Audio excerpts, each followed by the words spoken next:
രൂപാന്തരപ്പെട്ടുകൊണ്ടിരിക്കുകയാണ്. ഇതാത്മാവായ കർത്താവിന്റെ ദാനമാണ്.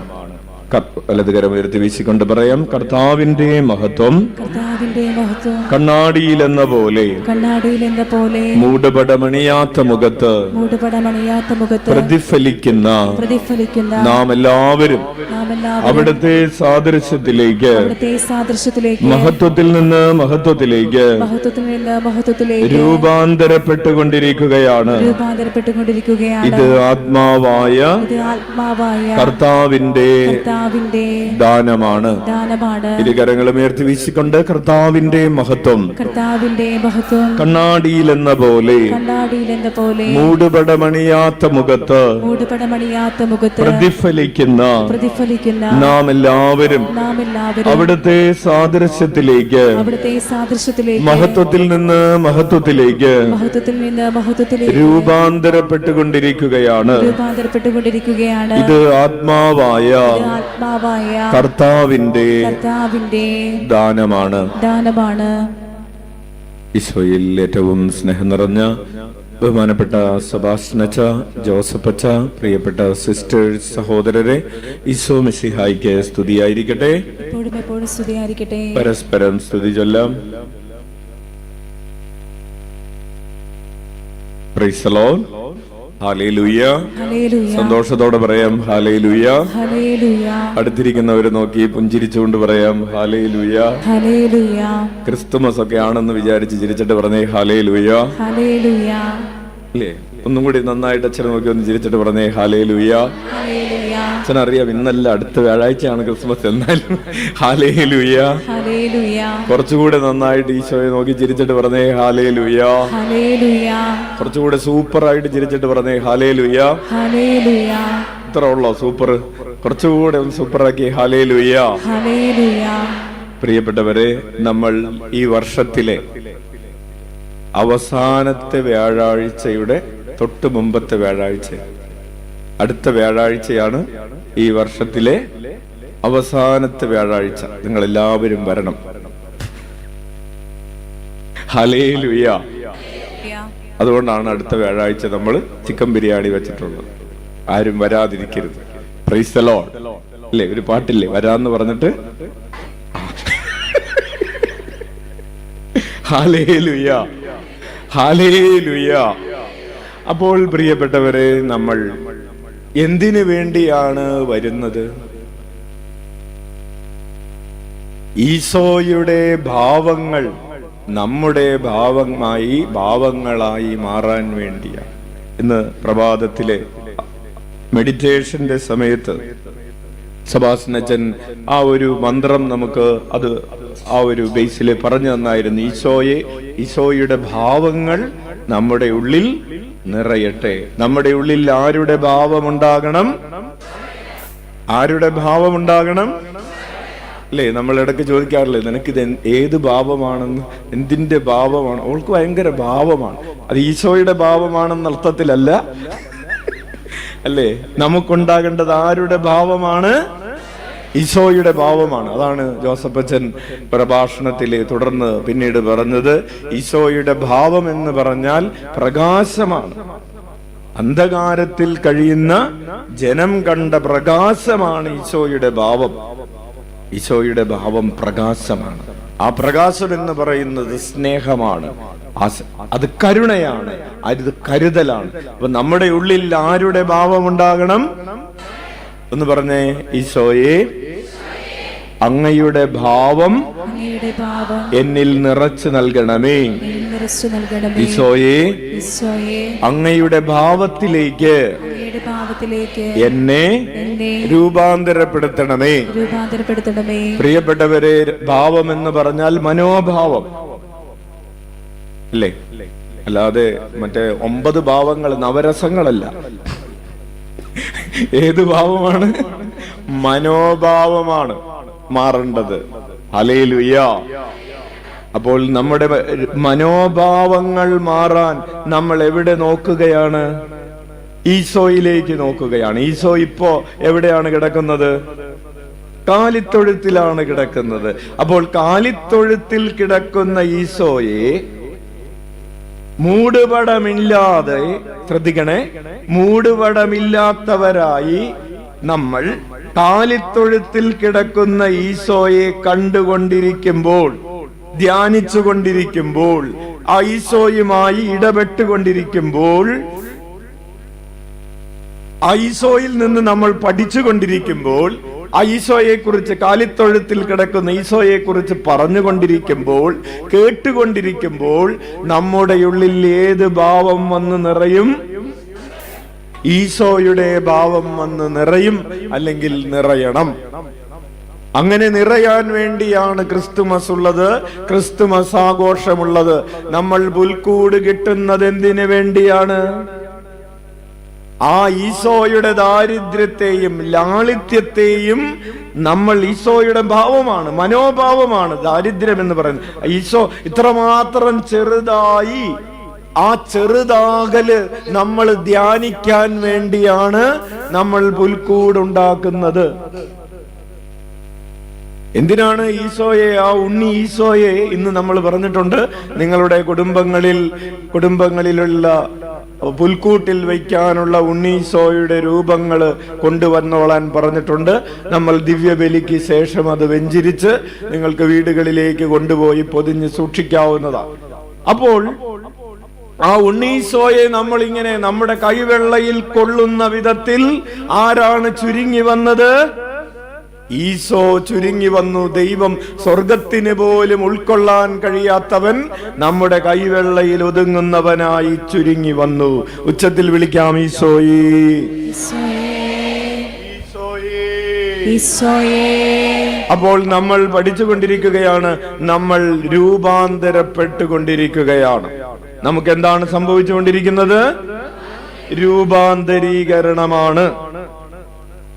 രൂപാന്തരപ്പെട്ട് നമ്മുടെ സ്വാഭാവിക പ്രവണത എന്താണ്? ചുരുങ്ങാനാണോ, അല്ലെങ്കിൽ ഒതുങ്ങാനാണോ, ഒതുക്കാനാണോ? നമ്മുടെ സ്വാഭാവിക പ്രവണത എന്തിനുള്ളതാണ്?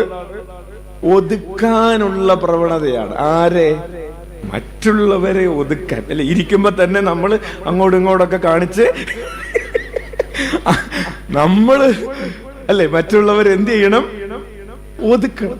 എന്നിട്ട് നമ്മള് ഞാൻ വളരുകയും അവൻ കുറയുകയും വേണം. ഒന്ന് പറഞ്ഞേ. കൊള്ളാല. നമ്മുടെ സ്വാഭാവിക പ്രവണത എന്താണ്? ഞാൻ വളരുകയും അവൻ മാത്രമല്ല, അവളും, എല്ലാവരും അവർ കുറയുകയും വേണം എന്ന പ്രവണതയെ ഈശോ തിരുത്തി തരികയാണ്. എന്ത് പറഞ്ഞിട്ട്? ഞാൻ കുറയുകയും മറ്റുള്ളവർ വളരുകയും വേണം. ഹല്ലേലൂയ. അപ്പൊ ഇതാണ് നമ്മൾ പഠിച്ചുകൊണ്ടിരിക്കുന്നത്. കൃത്യമായിട്ട് നമ്മൾ പഠിച്ചുകൊണ്ടിരിക്കുന്ന വിഷയം അങ്ങനെ വന്നു എത്തിയെന്നുള്ളൂ. അതായത് നമ്മൾ പറഞ്ഞു, നമ്മുടെ പദ്ധതികൾ ആരുടെ പദ്ധതികളാകണം? ഈശോയുടെ പദ്ധതികളാകണം. നമ്മുടെ ആഗ്രഹങ്ങൾ ആരുടെ ആഗ്രഹങ്ങളാകണം? ഈശോയുടെ ആഗ്രഹങ്ങളാകണം. നമ്മുടെ വികാരങ്ങൾ ആരുടെ വികാരങ്ങളാകണം? ഈശോയുടെ വികാരങ്ങൾ. ഇതിനെയാണ് ഈ ഭാവം എന്ന് പറയുന്നത്. ഭാവമാറ്റം സംഭവിക്കുന്നു, മനോഭാവം മാറുന്നു. അപ്പോൾ ഈശോയുടെ ആഗ്രഹങ്ങളെ കുറിച്ച് നമ്മൾ പറഞ്ഞുകൊണ്ടിരിക്കുകയായിരുന്നു. കഴിഞ്ഞ ആഴ്ച ഇല്ലാതിരുന്നവര് ഒന്ന് കൈ ഉയർത്താവോ? കൊള്ളാലോ. കഴിഞ്ഞ പ്രൈസ് ദി ലോർഡ്. കഴിഞ്ഞ ആഴ്ച പ്രത്യേകിച്ച് വെള്ളിയാഴ്ചയായിരുന്നു. പിന്നെ വോട്ടിങ്ങിന്റെ പിറ്റേ ദിവസമൊക്കെ ആയിരുന്നു. അതുകൊണ്ട് പലർക്കും വരാൻ പറ്റിയില്ല. അപ്പോൾ കഴിഞ്ഞ ആഴ്ച നമ്മൾ പറഞ്ഞു തുടങ്ങിയത് ശുശ്രൂഷിക്കപ്പെടാനുള്ള അവകാശം ഉപേക്ഷിക്കണം. നമ്മൾ ഉപേക്ഷിക്കേണ്ട 13 അവകാശങ്ങളെ കുറിച്ച് നമ്മൾ പറഞ്ഞുകൊണ്ടിരിക്കുകയാണ്. ഒന്നാമത്തെ അവകാശം എന്താണ്? പ്രതികാരം ചെയ്യാനുള്ള അവകാശം. അതായത് പ്രതികാരം എന്ന് പറയുമ്പോ കൊലക്ക് കൊല എന്ന് നിങ്ങൾ വിചാരിക്കണ്ട. ഇത്രയെങ്കിലും വിചാരിച്ചാ മതി. നമ്മെ കണ്ണുരുട്ടി നോക്കിയവരെ തിരിച്ച് കണ്ണുരുട്ടി നോക്കാനുള്ളൊരു അവകാശം നമുക്കില്ലേ? ഉണ്ട്. അത് വേണ്ടാത്ത വെക്ക്. നമുക്കെതിരെ പരദൂഷണം പറഞ്ഞവർക്കെതിരെ അവര് കേൾക്കാതെയാണെങ്കിലും വേറെ എവിടെയെങ്കിലും പോയി 2 വർത്താനം പറയാനുള്ള അവകാശം നമുക്കില്ലേ? ഉണ്ടോ? ഉണ്ട്. നിങ്ങൾ പേടിക്കണ്ട, ഉണ്ട്. പക്ഷെ അത് ചെയ്തു എന്ന് വിചാരിച്ച് നിങ്ങളെ ഹൈക്കോടതി ശിക്ഷിക്കുകയില്ല, നമുക്ക് ജാമ്യം കിട്ടും. ഹല്ലേലൂയ. പക്ഷേ എന്ത് ചെയ്യണം? ആ അവകാശം ഉപേക്ഷിക്കണം. അതാണ് പ്രതികാരം ചെയ്യാനുള്ള അവകാശം ഉപേക്ഷിക്കണം. 2, എല്ലാ സൗകര്യങ്ങളോടും കൂടെ ജീവിക്കാനുള്ള ഒരു അവകാശം എന്ത് ചെയ്യണം? ഉപേക്ഷിക്കണം. ഹല്ലേലൂയ. അച്ഛൻ ഒരു പ്രാവശ്യം ഒരു അച്ഛന്റെ ചേട്ടന്റെ അടുത്ത്, ഫ്രാൻസിന് അച്ഛന്റെ അടുത്ത് ചെന്നപ്പോ ബെഡ്ഷീറ്റ് കട്ടില് ബെഡൊക്കെ ഉണ്ട്, പക്ഷെ ബെഡ്ഷീറ്റ് താഴ്ത്ത് കിടക്കാണ്. അപ്പൊ അച്ഛൻ ചോദിച്ചു, എന്താണ് ബെഡ്ഷീറ്റ് താഴ്ത്ത് കിടക്കുന്നത്? അപ്പൊ ചേട്ടൻ കുറച്ച് നാളായിട്ട് താഴ്ത്താ കിടക്കുന്നത്. ചില നിയോഗങ്ങളുണ്ട്, ആ നിയോഗങ്ങൾക്ക് വേണ്ടി കട്ടിലിൽ കിടക്കണ്ട, താഴ്ത്ത് ബെഡ്ഷീറ്റ് വിരിച്ച് കിടക്കാണ്. അപ്പോൾ എല്ലാ സൗകര്യം, നമുക്ക് കട്ടിലുണ്ട്, ബെഡുണ്ട്, അതിൽ കിടന്നാ മതി. പക്ഷെ ഒരു ത്യാഗം എടുക്കാണ്. അപ്പോൾ എല്ലാ സൗകര്യങ്ങളോടും കൂടെ ജീവിക്കാനുള്ള ഒരവകാശം എന്ത് ചെയ്യുന്നു? ഉപേക്ഷിക്കുകയാണ്. ഈശോ എന്താണ് ചെയ്തത്? സ്വർഗത്തിൽ നിന്ന് എല്ലാ പ്രതാപത്തോടുകൂടെ ആയിരിക്കാനുള്ള അവകാശം ഉപേക്ഷിച്ച് കാലിത്തൊഴുത്തിൽ വരിക. 3-ാമതായിട്ട് എന്താണ്? ബഹുമാനിക്കപ്പെടാനുള്ള അവകാശം ഉപേക്ഷിക്കുന്നു. നമ്മെ കുറിച്ച് ആരും ഇല്ലാത്തത് പറയാൻ പാടുണ്ടോ?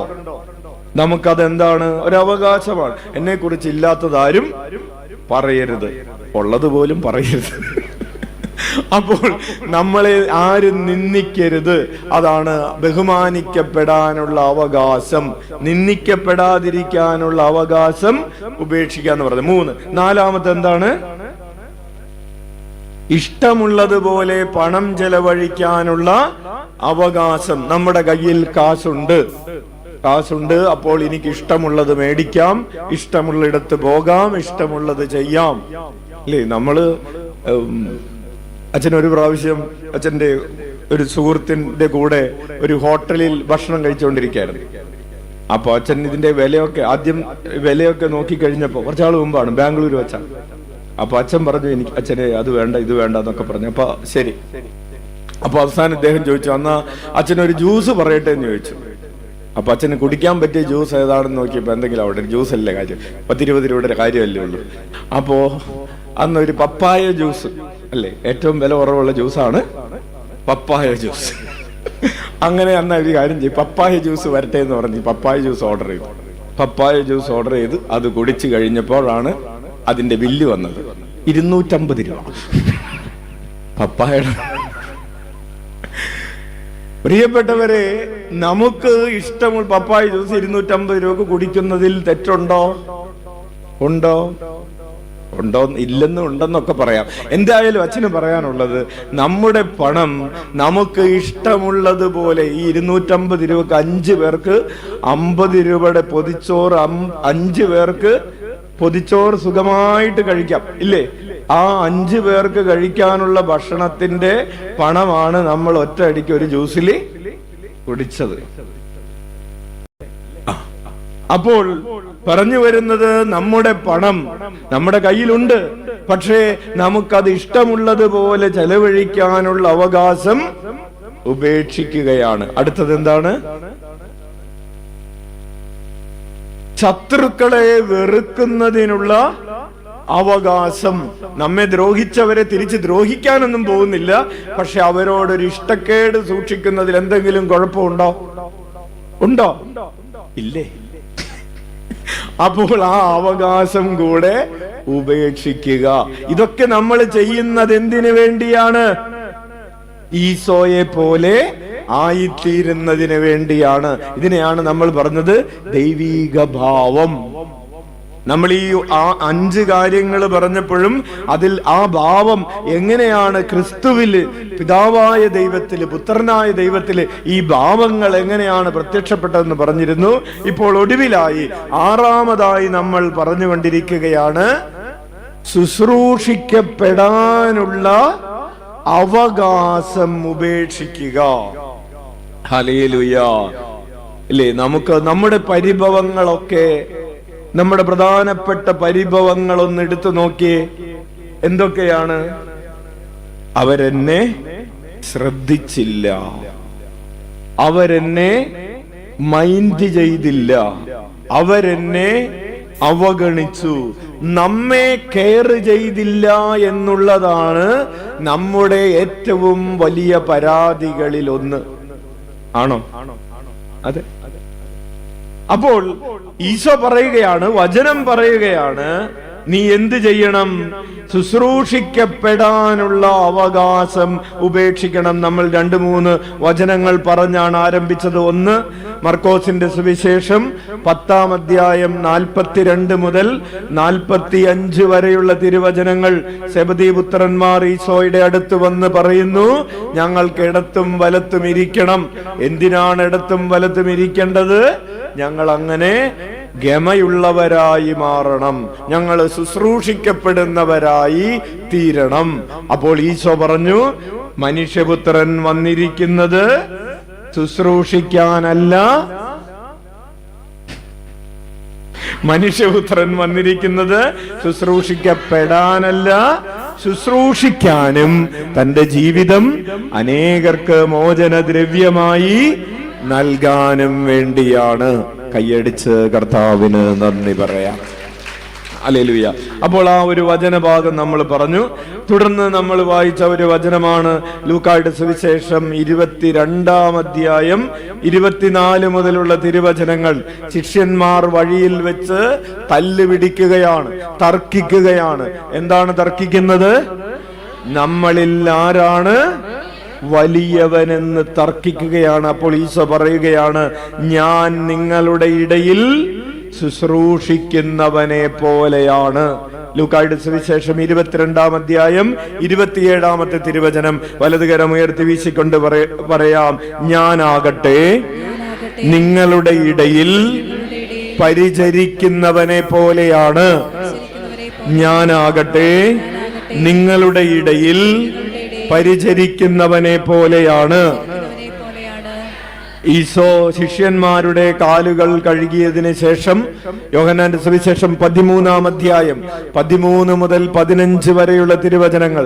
ഈശോ ശിഷ്യന്മാരുടെ കാലുകൾ കഴുകിയതിന് ശേഷം അവരോട് പറയുകയാണ്, വായിച്ചേ, നിങ്ങൾ എന്നെ ഗുരുവെന്നും കർത്താവെന്നും വിളിക്കുന്നു. അത് ശരി തന്നെ, ഞാൻ ഗുരുവും കർത്താവുമാണ്. നിങ്ങളുടെ കർത്താവും ഗുരുവുമായ ഞാൻ നിങ്ങളുടെ പാദങ്ങൾ കഴുകിയെങ്കിൽ നിങ്ങളും പരസ്പരം പാദങ്ങൾ കഴുകണം. എന്തെന്നാൽ ഞാൻ നിങ്ങൾക്ക് ചെയ്തതുപോലെ നിങ്ങളും ചെയ്യേണ്ടതിന് ഞാൻ നിങ്ങൾക്കൊരു മാതൃക നൽകിയിരിക്കുന്നു. കൈയടിച്ച് നന്ദി പറയാം. ഹല്ലേലൂയ.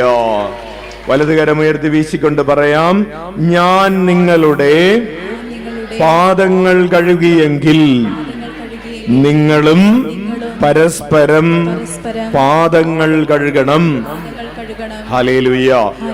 അപ്പോൾ ശുശ്രൂഷിക്കപ്പെടാനുള്ള അവകാശം ഉപേക്ഷിച്ചിട്ട് ശുശ്രൂഷിക്കാനുള്ള അവകാശം നമ്മൾ സ്വന്തമാക്കുകയാണ്. Praise the Lord. അപ്പോൾ അച്ഛൻ ആവശ്യത്തിന് ഉദാഹരണങ്ങൾ കഴിഞ്ഞ ആഴ്ച നിങ്ങളോട് പറഞ്ഞിരുന്നു. ഏറ്റവും പ്രധാനമായി പറഞ്ഞ ഉദാഹരണം കുരിശിന്റെ വിശുദ്ധ യോഹന്നാൻ എന്ന വിശുദ്ധന്റെ ഉദാഹരണമാണ്. 9 മാസം 1577 ഡിസംബർ 2-ാം തീയതി മുതൽ 1578 ഓഗസ്റ്റ് 15-ാം തീയതി വരെ 9 മാസക്കാലം കുളിക്കാൻ പറ്റാതെ, ഡ്രസ്സ് മാറ്റാൻ പറ്റാതെ, ശരീരത്തിൽ പുഴുക്കൾ അരിച്ച്, ആ പുഴുക്കൾ അരിച്ചത് മൂലം ശരീരത്തിൽ നിന്നുണ്ടായ ബ്ലീഡിങ്, ശരീരത്തിലെ ആ രക്തം ശരീരത്തിൽ ഇട്ടിരുന്ന വസ്ത്രത്തിൽ ഒട്ടിപ്പിടിച്ചിരുന്ന് അവസാനം മരണത്തിന്റെ വക്കോളമെത്തി ജയിൽ ചാടി രക്ഷപ്പെട്ട കുരിശിന്റെ വിശുദ്ധ യോഹന്നാനെ കുറിച്ച് അച്ഛൻ നിങ്ങളോട് പറഞ്ഞിരുന്നു. കുരിശിന്റെ വിശുദ്ധ യോഹന്നാനെ വിശുദ്ധനായി പ്രഖ്യാപിച്ചതിന്റെ 300-ാം വർഷമാണ് അടുത്ത വർഷം 2026. അതുപോലെ വേദപാരംഗതനായി പ്രഖ്യാപിച്ചതിന്റെ 100-ാം വർഷമാണ്. പ്രിയപ്പെട്ടവരെ, ജോൺ പോൾ 2-ാമൻ മാർപ്പാപ്പ തന്റെ പ്രബന്ധം എഴുതിയപ്പോ, തന്റെ ഡോക്ടറേറ്റ് തീസിസിന്റെ പ്രബന്ധം എഴുതിയപ്പോൾ, ഡാർക്ക് നൈറ്റിനെ കുറിച്ചുള്ള പ്രബന്ധം എഴുതിയപ്പോ, ഈ കുരിശിന്റെ വിശുദ്ധ യോഹന്നാന്റെ പഠനങ്ങളെ അടിസ്ഥാനമാക്കിയാണ് തന്റെ പ്രബന്ധം അവതരിപ്പിച്ചത് എന്നത് നമുക്ക് അഭിമാനത്തോടുകൂടെ ഓർക്കാൻ കഴിയുന്ന ഒരു കാര്യമാണ്. കൈയടിച്ച് നന്ദി പറയാം. അപ്പോൾ 49-ാമത്തെ വയസ്സിൽ ഇദ്ദേഹം മരണമടഞ്ഞു. പ്രിയപ്പെട്ടവരെ, ഇദ്ദേഹം പഠിപ്പിച്ച ചില കാര്യങ്ങളെ കുറിച്ച് ബന്ധപ്പെടുത്തിയാണ് ഈ ശുശ്രൂഷിക്കപ്പെടാനുള്ള അവകാശം എങ്ങനെയാണ് ഉപേക്ഷിക്കേണ്ടതെന്ന് നമ്മൾ തുടർന്ന് പഠിക്കാൻ പോകുന്നത്. കുരിശിന്റെ വിശുദ്ധ യോഹന്നാൻ പറഞ്ഞു, എന്തുകൊണ്ടാണ് നമുക്ക് ശുശ്രൂഷിക്കപ്പെടണമെന്ന് ആഗ്രഹമുള്ളത്? നമുക്ക് ആഗ്രഹമുള്ളത് കാരണം നമ്മൾ ഒരു വ്യക്തിയെ കുറിച്ചെടുക്കാം. ആ വ്യക്തി എന്നെ കരുതണം, ആ വ്യക്തി ഒരു പ്രത്യേക വ്യക്തി എന്നെ ഫോൺ ചെയ്യണം, എന്നെ വിളിക്കണം, അല്ലെങ്കിൽ അറ്റ്ലീസ്റ്റ് ഞാൻ വിളിക്കുമ്പോൾ എടുക്കെങ്കിലും വേണം എന്നൊക്കെ നമ്മൾ കരുതുന്നത് എന്തുകൊണ്ടാണ്, ചിന്തിക്കുന്നത് എന്തുകൊണ്ടാണ്? ആ വ്യക്തിയോട് നമുക്ക് ഒരു മമത ഉള്ളത് കൊണ്ടാണ്. എന്തുള്ളത് കൊണ്ടാണ്? മമതാ ബാനർജി അല്ല, എന്തുള്ള മമത, അറ്റാച്ച്മെന്റ്, അല്ലെങ്കിൽ ഒരു ഇഷ്ടം ഉള്ളത് കൊണ്ടാണ്. കുരിശിന്റെ വിശുദ്ധ യോഹന്നാൻ പറയുകയാണ്, അപ്രകാരമുള്ള ഇഷ്ടങ്ങൾ ഏതെങ്കിലുമൊക്കെ വ്യക്തിയോട്, ഇപ്പൊ നമ്മൾ ഒരാളെ ഫോൺ വിളിച്ചു, അല്ലെങ്കിൽ ഈ ആഫ്രിക്കയിലുള്ള 500 പേര് നമ്മളെ സ്നേഹിക്കുന്നില്ല എന്ന് വിചാരിച്ച് നമ്മളിവിടെ സങ്കടപ്പെടാറുണ്ടോ? ഉണ്ടോ? ഇല്ല. ഒറീസയിലുള്ള ആരും നിങ്ങളെ വിളിച്ചില്ല എന്ന് വിചാരിച്ച് നിങ്ങൾ ടെൻഷൻ അടിക്കാറുണ്ടോ? അപ്പൊ നമ്മളെ ആര് കെയർ ചെയ്യണമെന്നാണ് നമ്മൾ ആഗ്രഹിക്കുന്നത്? നമ്മൾക്ക് ഇഷ്ടമുള്ള ആളുകള് നമുക്ക് ശ്രദ്ധിക്കണം കേട്ടോ. അച്ഛൻ വലിയൊരു ടോപ്പിക് പറയാണ്. നമുക്ക് പ്രത്യേകമായ താല്പര്യമുള്ള ഒരാളുകള്, ഇപ്പൊ നിങ്ങൾക്ക് ഒരു താല്പര്യമില്ലാത്ത, ഒറ്റ ഇഷ്ടമില്ലാത്ത ഒരാള് വീട്ടിൽ വന്നില്ല എന്ന് വിചാരിച്ച് നിങ്ങൾ ടെൻഷൻ സങ്കടപ്പെടുമോ? ഓ, വരാഞ്ഞത് നന്നായി. അതിന്റെ വീടിന്റെ മുമ്പിൽ കൂടെ പോയപ്പോ നിങ്ങൾ ടെൻഷൻ അടിച്ചതാണ്. കേറിയില്ല, ഓ രക്ഷപ്പെട്ടു. ഓക്കെ, കാരണം നിങ്ങൾക്ക് അയാളോട് താല്പര്യമില്ല. അപ്പൊ അയാൾ കേറാതെ പോയപ്പോ നിങ്ങൾക്ക് സന്തോഷമായി. പക്ഷേ നിങ്ങൾക്ക് ഭയങ്കര ഇഷ്ടമുള്ള ഒരാൾ ദേ വരുന്നുണ്ട്, ഇങ്ങോട്ടായിരിക്കും, എന്നെ കാണാനായിരിക്കും, എന്നോട് സംസാരിക്കാനായിരിക്കും എന്ന് വിചാരിച്ച് നിങ്ങൾ വേഗം പോയി ചായയൊക്കെ എടുത്ത് റെഡിയാക്കി ആപ്പിളൊക്കെ പൊറിച്ച് വെച്ച്, അപ്പൊ അതേ അയാൾ അപ്പുറത്തെ വീട്ടിലേക്ക് പോയി. അപ്പൊ വിചാരിച്ചു അപ്പുറത്ത് പോയിട്ട് ഇപ്പുറത്ത് വരുമായിരിക്കും എന്ന് വിചാരിച്ച് കാത്തു നിന്നു. അപ്പുറത്തെ വീട്ടിലെ കഴിഞ്ഞിട്ട് ദേ അയാൾ കാർ എടുത്തുകൊണ്ട് പോയി. അപ്പുറത്ത് വരെ വന്നിട്ട് ഇപ്പുറത്തേക്ക് കയറിയില്ല. പൊന്നാങ്ങള വന്നു, അപ്പുറത്ത് വന്നു, ഇപ്പുറത്ത് വന്നില്ല എന്നും ചിന്തിച്ചേ. അപ്പോ നിങ്ങൾക്ക് എന്തായി? എന്തുകൊണ്ടാണ്? നേരത്തെ മറ്റേയാൾ കേറാതെ പോയപ്പോഴല്ലേ സന്തോഷമായത്? നിങ്ങൾക്ക് ഇഷ്ടമുള്ള ഒരാൾ കേറാതെ പോയപ്പോ എന്തായി? സങ്കടമായി. അപ്പോൾ ഇതിൽ എവിടെയാണ് വിഷയം കിടക്കുന്നത്? നമുക്ക് ആ വ്യക്തിയോടുള്ള താല്പര്യത്തിലാണ് ഇതിലെല്ലാം കിടക്കുന്നത്. കിട്ടിയോ? കിട്ടാൻ പ്രത്യേകിച്ച് ബുദ്ധിമുട്ടൊന്നുമില്ല. നമുക്ക് ഡെയിലി നമ്മൾ അനുഭവിക്കുന്ന കാര്യമാണ്. ഹല്ലേലൂയാ, ഹല്ലേലൂയാ. ഇതുപോലെ തന്നെ ഏത് ഉദാഹരണം എടുത്തോ, നിങ്ങൾക്ക് ഇഷ്ടമില്ലാത്ത ഒരാൾ നിങ്ങളെ ഫോൺ ചെയ്തില്ല എന്ന് വിചാരിച്ച് നിങ്ങൾ വിഷമിക്കോ? ഇല്ല. പക്ഷെ നിങ്ങൾ ഭയങ്കരമായിട്ട് ഇഷ്ടപ്പെടുന്ന ഒരാൾ നിങ്ങൾ വിളിച്ചിട്ടും എടുത്തില്ല, നിങ്ങൾക്ക് എന്തുണ്ടാകും? ഇനി ഉദാഹരണങ്ങൾ അച്ഛൻ അവസാനിപ്പിച്ചു. ഇങ്ങോട്ട് വന്നേ. Saint John of the cross പറയുകയാണ്. അപ്പൊ ഇത് ശുശ്രൂഷിക്കപ്പെടാനുള്ള ഒരാഗ്രഹം നമ്മുടെ ഉള്ളിലുണ്ട്. ആരാൽ ശുശ്രൂഷിക്കപ്പെടാൻ? നമുക്ക് മമതയുള്ള ആളുകളാൽ ശുശ്രൂഷിക്കപ്പെടാൻ, എല്ലാവരാലും അല്ല. അപ്പോൾ ഇങ്ങനെയുള്ള അറ്റാച്ച്മെന്റുകളെ ഇരുട്ട് എന്നാണ്. Attachment as darkness. ഇത് എന്താണ്? ഒരു ഇരുട്ടാണ്. എന്ത്? ഈ മമതകൾ, അമിതമായ മമതകൾ എന്താണ്? ഇരുട്ടാണ്. ഈ ഇരുട്ടുണ്ടെങ്കിൽ എന്താ കുഴപ്പം? ശ്രദ്ധിച്ചോ കുറച്ചുകൂടെ. ഇരുട്ടുണ്ടെങ്കിൽ നമ്മുടെ ലക്ഷ്യം എന്താണ് പ്രിയപ്പെട്ടവരെ? ദൈവമാകുന്ന പ്രകാശത്തിൽ ലയിച്ചു ചേരുക എന്നതാണ്. നമ്മൾ ഈ ഇരുട്ടും പിടിച്ചുകൊണ്ടിരിക്കുമ്പോൾ ദൈവമാകുന്ന പ്രകാശത്തിൽ ലയിച്ചു ചേരാൻ പറ്റുമോ? ഇല്ല. അപ്പോൾ ഈ ഇരുട്ട് ഉപേക്ഷിക്കാതെ ഈ ലോകത്തിലുള്ള വ്യക്തികളോടും വസ്തുക്കളോടും ഒക്കെയുള്ള അമിതമായ മമതകളുടെ ക്രമമില്ലാത്ത മമതകളുടെ ഇരുട്ടുപേക്ഷിക്കാതെ ദൈവമാകുന്ന പ്രകാശത്തിലേക്ക് നമുക്ക് ലയിച്ചു ചേരാൻ കഴിയുകയില്ല. ഉച്ചത്തിൽ വിളിച്ച ഈശോയേ. നമ്മൾ എന്തിനു വേണ്ടിയുള്ള യാത്രയിലാണ്? ദൈവീക ജീവനിൽ ലയിച്ചു ചേരുന്നതിനുള്ള യാത്രയിലാണ്. പക്ഷേ ഈ ഇരുട്ടും കൊണ്ട് നടക്കുന്നവർക്ക് ദൈവീക ജീവനിൽ ലയിച്ചു ചേരാൻ കഴിയുകയില്ല. നമ്മൾ രൂപാന്തരീകരണത്തിന്റെ പ്രക്രിയയിലാണ്.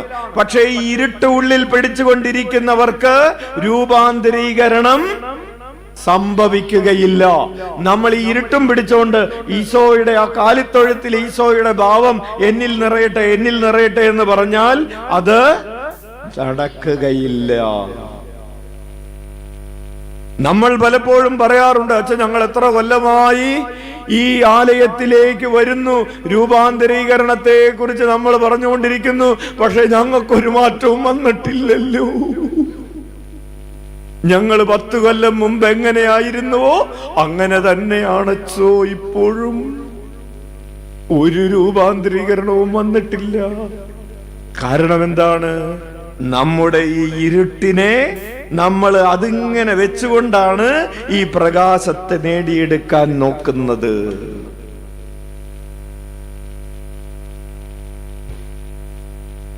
Saint John of the cross പറയും, നിങ്ങൾ അതിനെ വിട്ടുപേക്ഷിക്കുക. ഒരുപക്ഷെ നമ്മളുടെ പ്രിയം നമ്മുടെ ഈ ഇരുട്ടുകൾ, അപ്പോ ഇരുട്ടുകളിൽ നിന്ന് വരുന്ന ഒത്തിരിയേറെ കാര്യങ്ങളുണ്ട്. പ്രിയപ്പെട്ടവരെ, ദൈവത്തിന്റെ സൗന്ദര്യവുമായി തുലനം ചെയ്യുമ്പോൾ ഈ സൃഷ്ടവസ്തുക്കളുടെ സൗന്ദര്യം എന്താണ്? കുരിശിന്റെ വിശുദ്ധ യോഹന്നാൻ പറയും, അത് അഗ്ലിനെസ് ആണ്, അല്ലെങ്കിൽ അത് അഴുക്കാണ്. എന്തുകൊണ്ടാണ് ഈ ലോകത്തിലുള്ള വസ്തുക്കളോട് അല്ലെങ്കിൽ വ്യക്തികളോട് നമുക്ക് മമതയുണ്ടാകുന്നത്? അതിന്റെ സൗന്ദര്യം കണ്ടിട്ടാണ്, അതിന്റെ നന്മ കണ്ടിട്ടാണ്, ഇപ്പൊ സൗന്ദര്യം കണ്ടിട്ട്.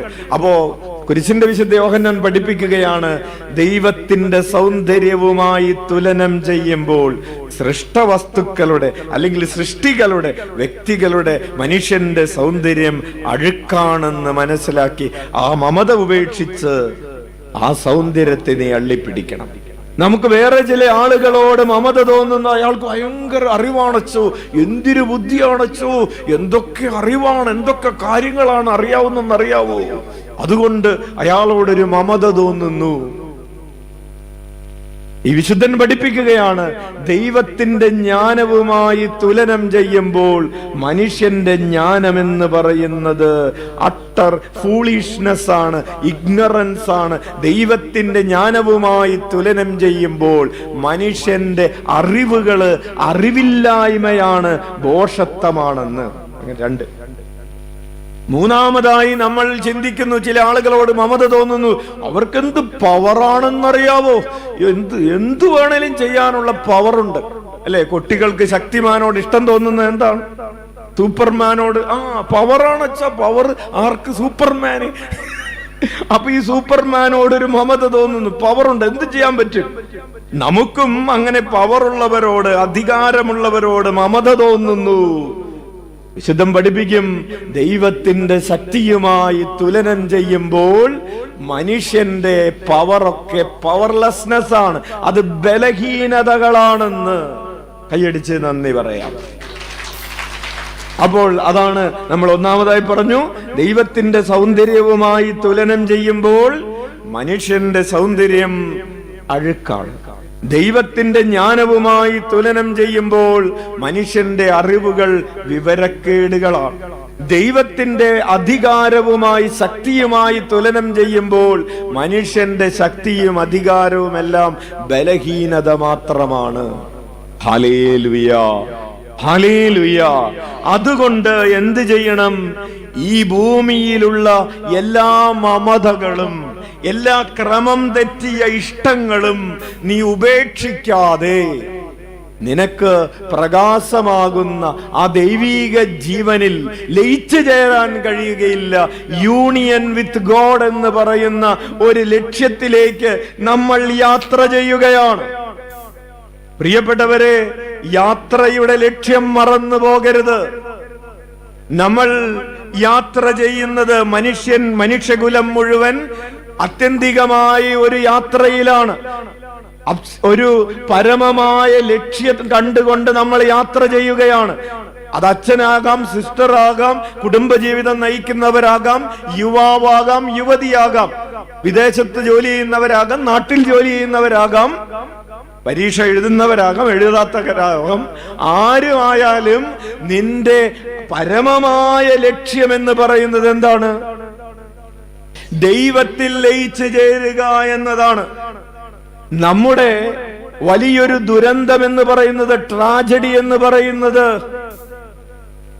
B2 പരീക്ഷ ജയിക്കാത്തതോ, ജോലി ലഭിക്കാത്തതോ, വിസ കിട്ടാത്തതോ, കല്യാണം നടക്കാത്തതോ, വീട് പണി നടക്കാത്തതോ, കടബാധ്യതയോ അല്ല. വസ്തു ഇടപാട് നടക്കാത്തതല്ല നമ്മുടെ ഏറ്റവും വലിയ ട്രാജഡി എന്ന് പറയുന്നത്. നമ്മുടെ ഏറ്റവും വലിയ ട്രാജഡി ഈ ഭൂമിയിൽ ജീവിച്ചുകൊണ്ടിരിക്കുമ്പോൾ നമ്മളുടെ ട്രാജഡി എന്ന് പറഞ്ഞാലുണ്ടല്ലോ, ദൈവീക ജീവനിൽ ലയിച്ചു ചേരുന്നതിനുള്ള യാത്രയിലാണ് ഞാൻ ഇപ്പോൾ ആയിരിക്കുന്നതെന്ന് മറന്നു പോകുന്നു.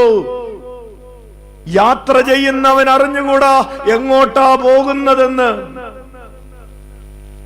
വണ്ടിയിൽ ഇരിക്കുന്നവനോട് ചോദിക്കാണ്, ചേട്ടൻ അങ്ങോട്ടോ പോകുന്നത്? എനിക്കറിഞ്ഞൂടാ. നമ്മൾ നമ്മൾ താൽക്കാലിക ലക്ഷ്യങ്ങൾ മാത്രം കണ്ടുകൊണ്ട് യാത്ര ചെയ്യുകയാണ്. എന്തൊക്കെയാണ് താൽക്കാലിക ലക്ഷ്യങ്ങൾ? പരീക്ഷ പാസ്സാവണം. ശരി, പരീക്ഷ പാസ്സായി കഴിയുമ്പോ പ്രോസസിംഗ് നടക്കണം. ശരി, പ്രോസസിംഗ് നടക്കുമ്പോ ഇന്റർവ്യൂ കിട്ടണം, വിസ വരണം, മെഡിക്കൽ പാസ്സാവണം, അടുത്ത ലക്ഷ്യം, ടിക്കറ്റ് വരണം, അടുത്തത് പോണം, പോയി, ജോലിയായി, ജോലി കിട്ടി, ഇനി എന്താണ്? കല്യാണം കഴിക്കണം. ശരി, ഇനി എന്താണ്? കുട്ടികളാവണം. ഇനി എന്താണ്? വീട് പണിയണം, വീട് മേടിക്കണം. ശരി, ഇനി എന്താണ്? എല്ലാം ആയി. ഇനിയിപ്പോ ഭാര്യയും ഭർത്താവും തല്ലുപിടുത്തമുണ്ടെങ്കിൽ ഇത് ഉപേക്ഷിക്കണം. അത് കഴിഞ്ഞാൽ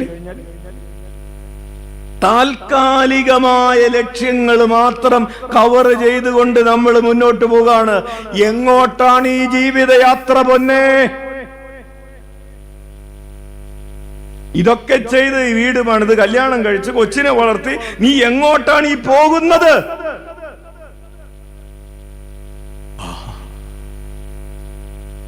നമ്മൾ യാത്ര ചെയ്തുകൊണ്ടിരിക്കുന്നത് ഡിവൈൻ യൂണിയൻ, ദൈവവുമായുള്ള ഐക്യത്തിലെത്താൻ വേണ്ടിയുള്ള യാത്രയിലാണ് ഓരോ മനുഷ്യനും. എന്തേ നമ്മൾ ഇത് മറന്നു പോകുന്നു? അത് മറന്നു പോകുന്നത് കൊണ്ട് ഈശോയെ പോലെ ആയിത്തീരാൻ ഓർക്കുന്നില്ല. ദൈവീക ജീവനിൽ ലയിച്ചു ചേരണമെങ്കിൽ നമുക്ക് അടിസ്ഥാനപരമായി നൽകപ്പെട്ടിട്ടുള്ളൊരു മാനദണ്ഡമാണ് ക്രിസ്തു. നിനക്ക് ദൈവീക ജീവനിൽ ലയിച്ചു ചേരണമെങ്കിൽ നീ ക്രിസ്തുവിനെ പോലെയാകണം. നീ കാലിത്തൊഴുത്തിൽ പിറന്ന ക്രിസ്തുവിനെ പോലെയാകണം. Hallelujah, hallelujah. അപ്പോൾ പ്രിയപ്പെട്ടവരെ, ആ ഒരു ലക്ഷ്യം വെച്ച് മുന്നോട്ട് പോകുമ്പോ എന്നെ ആരും കെയർ ചെയ്തില്ല എന്ന് പറഞ്ഞ്, എന്നെ കണ്ടിട്ട് അവര് കാറ് നിർത്തിയില്ല എന്ന് പറഞ്ഞ്, എന്നോട് ചായ കുടിച്ചോ എന്ന് ചോദിച്ചില്ല എന്ന് പറഞ്ഞ്, എന്നോട് വീട്ടിൽ കയറി ഇരിക്കാൻ പറഞ്ഞില്ല എന്ന് പറഞ്ഞ്, എന്നെ കല്യാണത്തിന് വേണ്ട വിധത്തിൽ വിളിച്ചില്ല എന്ന് പറഞ്ഞ് നമ്മൾ പരാതിപ്പെടുകയില്ല. കാരണം നമ്മുടെ ജീവിതം ദൈവത്തിൽ ലയിച്ചു ചേരുന്നതിനുള്ള യാത്രയിലാണ്. ഈ ലക്ഷ്യം മറന്നു പോകുന്നത് കൊണ്ടാണ് നമ്മൾ ഈ ഭൂമിയിലുള്ള ചെറിയ ചെറിയ കാര്യങ്ങളെ കുറിച്ച് പറഞ്ഞ് തല്ലുപിടിച്ചുകൊണ്ടിരിക്കുന്നത്.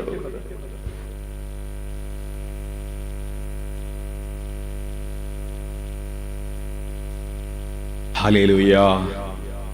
ചെറിയ കാര്യങ്ങളെ കുറിച്ച് പറഞ്ഞ് വലിയ തല്ലുപിടുത്തങ്ങൾ. കഴിഞ്ഞ ദിവസം ഒരു കൊച്ചു വന്നു, 23 വയസ്സ്, മകളിരുന്ന് കരയാണ്.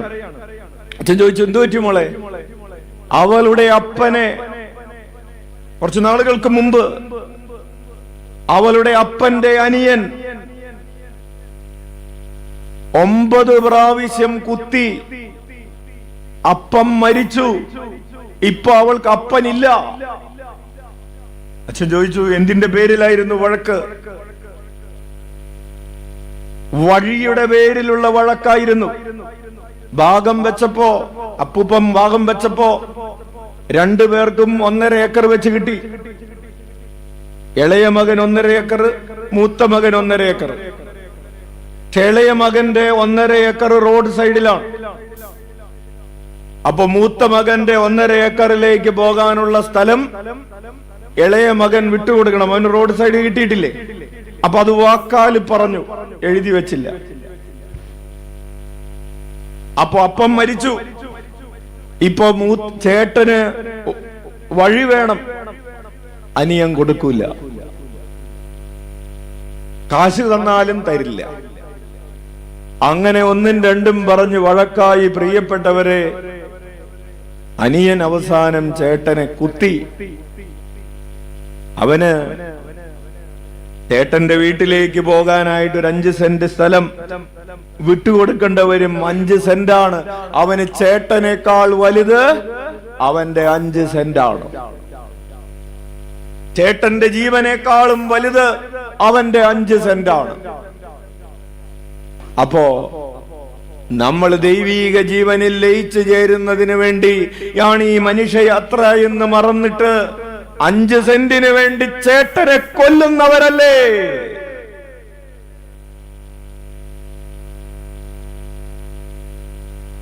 അപ്പോ കഴിഞ്ഞ ദിവസം ഒരു 22 വയസ്സുള്ളൊരു മകൻ ആത്മഹത്യ ചെയ്തു. അമ്മൂമ്മ വീട്ടിൽ നിന്ന് ഇറക്കി വിട്ടതാണ് കാരണം. ഈ അമ്മൂമ്മയോട് ഇവൻ എന്തോ 1-2 കാര്യങ്ങൾ പറഞ്ഞ് ചൂടായി. അല്ലെ, പിള്ളേരല്ലേ, പിള്ളേര് കുറച്ച് കാര്യങ്ങളൊക്കെ പറഞ്ഞ് അമ്മൂമ്മനോട് ചൂടായി. അമ്മൂമ്മ പറഞ്ഞു, ഞാൻ പറയുന്നത് കേട്ട് ഇവിടെ നിൽക്കുന്നില്ലെങ്കിൽ നീ ഇവിടെ നിൽക്കണ്ട. അവസാനം അമ്മൂമ്മ പോലീസിനെ വിളിച്ചു. ഇവനെ ഇറക്കി വിട്ടു. ഇവന്റെ പാരന്റ്സ് നാട്ടിലില്ല, വീടുമില്ല. അവനെ പുറത്തേക്ക് ഇറക്കി വിട്ടു. അവന് ഭയങ്കര മാനസിക വിഷമായി. പുറത്തേക്ക് ഇറങ്ങിപ്പോണ്ട മാത്രമല്ല, അമ്മൂമ്മ എന്നെ ഇത്രമാത്രം നിന്ദിച്ചു, അപമാനിച്ചു, ഇറങ്ങിപ്പോടാന്ന് പറഞ്ഞ് അവന്റെ ഡ്രസ്സൊക്കെ എടുത്ത് പുറത്തേക്ക് വലിച്ചെറിഞ്ഞു. പ്രിയപ്പെട്ടവരെ, അങ്ങനെ അവൻ പോയി ആത്മഹത്യ ചെയ്തു. ജില്ല കണ്ണൂർ. നിങ്ങൾ അച്ഛൻ എറണാകുളത്തെ കഥയാണ് പറയുന്നതെന്നൊന്നും വിചാരിക്കണ്ട. അപ്പോ നമുക്ക് ആരാണ് പ്രിയപ്പെട്ടത്, എന്താണ് പ്രിയപ്പെട്ടത് ആർക്കറിയാം? ദൈവീക ജീവനിൽ ലയിച്ചു ചേരുന്നതിനുള്ള യാത്രയാണെന്ന് പറഞ്ഞ് നമ്മൾ ഈ യാത്ര നടത്തുന്നത്. എങ്ങോട്ടാണ് ഈ യാത്ര? ഇത് മറന്നു പോകാതിരിക്കാൻ വളരെ ഗൗരവമുള്ളൊരു വിഷയം അച്ഛൻ നിങ്ങളെ ഓർമ്മിപ്പിക്കുകയാണ്. ശ്രദ്ധിച്ചു കേട്ടോ. അപ്പൊ അത് ഈ ലോകത്തോടുള്ള, വസ്തുക്കളോടുള്ള അമിതമായ താല്പര്യങ്ങള് അന്ധകാരമാണ്, ഡാർക്ക്നെസ് ആണ്. അതിനെ ഉപേക്ഷിക്കാതെ നിനക്ക് ഈ പ്രകാശത്തിൽ വിലയം പ്രാപിക്കാൻ പറ്റുകയില്ല. 2, ഇങ്ങനെ ഈ ലോകത്തിലുള്ള മഹത്വതകളെ ഉപേക്ഷിക്കുന്നത് എന്തിനു വേണ്ടിയാണ്? ദൈവത്തിന് കൂടുതൽ സ്ഥലം കൊടുക്കുന്നതിന് വേണ്ടിയാണ് സൃഷ്ടികളിൽ നിന്നുള്ള ശുശ്രൂഷകളെ വേണ്ടെന്ന് വയ്ക്കുന്നത്. Hallelujah, hallelujah. അതായത് സൃഷ്ടികൾ, നമ്മൾ പറഞ്ഞു, ശുശ്രൂഷിക്കപ്പെടാനുള്ള അവകാശം. ഒരു ഉദാഹരണം എടുക്കാം. ഈശോ മർക്കോസിന്റെ സുവിശേഷം 1-ാം അധ്യായം 35-ാമത്തെ തിരുവചനം മുതൽ വായിച്ചേ. മർക്കോസിന്റെ സുവിശേഷം 1-ാം അധ്യായം 35 മുതൽ. അതിരാവിലെ അവൻ ഉണർന്ന് ഒരു വിജന സ്ഥലത്തേക്ക് പോയി. അവിടെ അവൻ പ്രാർത്ഥിച്ചു കൊണ്ടിരുന്നു. പ്രിയപ്പെട്ടവരെ, ഈശോ വിജന സ്ഥലത്തേക്ക് പോയത് എന്തിനു വേണ്ടിയാണ്? പ്രാർത്ഥിക്കാൻ. അപ്പൊ ആൾക്കാരുടെ കൂടി ഇരുന്ന് പ്രാർത്ഥിച്ചാ പോരെ? അതൊരു സൂചനയാണ്. ഈശോയുടെ ചുറ്റും കൂടി നിൽക്കുന്ന ആളുകളിൽ നിന്ന് അകന്ന്, ഈശോയുടെ പിറകെ ആളുകളുണ്ട്, അവിടെ കൂട്ടം കൂടി നിൽക്കുന്നുണ്ട് ആൾക്കാര്. അവരിൽ നിന്നകന്ന്, അവരോടുള്ള മമതകൾ ഉപേക്ഷിച്ച് അവൻ ഈ പിതാവിന്റെ അടുക്കലേക്ക്, വിജന സ്ഥലത്തേക്ക്, ദൈവവും അവനും മാത്രം, ഈശോയും മാത്രമുള്ള ഒരു സ്ഥലത്തേക്ക് പോയി പ്രാർത്ഥിച്ചു കൊണ്ടിരിക്കുകയാണ്. മമതകൾ ഉപേക്ഷിച്ചത് ദൈവത്തിന് കൂടുതൽ സ്ഥലം കൊടുക്കുന്നതിന് വേണ്ടിയാണ്. Hallelujah, hallelujah. അപ്പൊ തുടർന്ന് വായിച്ചേ. ശിമയോനും കൂടെയുണ്ടായിരുന്നവനും അവനെ തേടി പുറപ്പെട്ടു. കിടന്നപ്പോ വലതുവശത്തുണ്ടായിരുന്നാണ്. നേരം വെളുത്ത് നോക്കി ആളെ കാണാനില്ല. അപ്പോ അവനെ അന്വേഷിച്ച് പുറപ്പെട്ടു. എന്നിട്ട് കണ്ടെത്തിയപ്പോൾ അവർ പറഞ്ഞു, എല്ലാവരും നിന്നെ അന്വേഷിക്കുന്നു, എല്ലാവരും നിന്നെ അന്വേഷിക്കുന്നു. അപ്പൊ ഓട്ടോമാറ്റിക് ആയിട്ട് സ്വാഭാവിക പ്രവണത എന്താണ്? എല്ലാവരും അന്വേഷിക്കുന്നുണ്ടോ? എന്നെ എല്ലാവരും അന്വേഷിക്കുന്നുണ്ടോ? ഞാൻ ദേ വരുന്നു, പോരാട്ടോ, അല്ലേ? എല്ലാവരും എന്നെ അന്വേഷിക്കുന്നുണ്ടല്ലേ? ഒരോട് പോരെന്ന് പറ, ഞാൻ പോരാന്ന്. അപ്പൊ ഈശോ എന്താ പറയുന്നത്? ശ്രദ്ധിച്ചേ. അവൻ പറഞ്ഞു, നമുക്ക് അടുത്ത പട്ടണങ്ങളിലേക്ക് പോകാം. ഇപ്പൊ എന്നെ അന്വേഷിച്ചുകൊണ്ടിരിക്കുന്നവരുണ്ടല്ലോ, അവരവിടെ നിൽക്കട്ടെ. അവരോട് എനിക്ക് പ്രത്യേകിച്ച് ഇന്നലെയൊക്കെ അവരോട് വചനം പറഞ്ഞതല്ലേ, ഇന്നലെയൊക്കെ അവർക്ക് സൗഖ്യമൊക്കെ കൊടുത്തതല്ലേ, അത് മതി. അവരോട് അവർക്കിപ്പോ എന്നോട് ഭയങ്കര താല്പര്യം ഉണ്ടല്ലേ, ശരി, അവിടെ നിൽക്കട്ടെ. എന്നിട്ട് ഈശോ പറയാണ്, നമുക്ക് അടുത്ത പട്ടണങ്ങളിലേക്ക് പോകാം, അവിടെയും എനിക്ക് പ്രസംഗിക്കേണ്ടിയിരിക്കുന്നു. അതിനാണ് ഞാൻ വന്നിരിക്കുന്നത്. ആളുകൾ കൂട്ടം കൂടി എന്ന് വിചാരിച്ച് ഈശോ പിതാവായ ദൈവം തന്നെ ഏൽപ്പിച്ച ദൗത്യം മറക്കുന്നില്ലെന്നേ. ചായ്പിനെ കണ്ടപ്പോ കവാത്ത് മറന്നെന്ന് പറയാറില്ലേ? അങ്ങനെയല്ലേ? അല്ലെ? ആൾക്കാരെ കണ്ടപ്പോ കർത്താവിനെ മറക്കുന്നില്ലെന്നേ. ഈശോയ്ക്കറിയാം താൻ എന്തിനു വേണ്ടിയാണ് വന്നിരിക്കുന്നതെന്ന്. ഹല്ലേലൂയ. അപ്പോൾ ഈശോയാണ് നമ്മുടെ മാതൃക. ദൈവത്തിന്, പിതാവായ ദൈവത്തിന് ഹിതത്തിന് സ്ഥലം കൊടുക്കാൻ വേണ്ടി ഈ ലോകത്തോടുള്ള മമതകൾ ഉപേക്ഷിക്കുകയാണ്. അതുപോലെ തന്നെ സമാനമായ മറ്റൊരു ഉദാഹരണമാണ് ലൂക്കായുടെ സുവിശേഷം 4-ാം അധ്യായം 42-ാമത്തെ തിരുവചനം. സെയിമാണ്. പ്രഭാതമായപ്പോൾ അവൻ ഒരു വിജന സ്ഥലത്തേക്ക് പോയി. ജനക്കൂട്ടം അവനെ അന്വേഷിച്ചു തന്നു. തങ്ങളെ വിട്ടുപോകരുതെന്ന് അവർ അവനെ നിർബന്ധിച്ചു. ഇവിടെ ജനക്കൂട്ടം തന്നെ ചെന്നിട്ട് പറയാണ്, ഞങ്ങളെ വിട്ടുപോകരുത് ചേട്ടായി, ഞങ്ങളെ വിട്ടുപോകരുത്.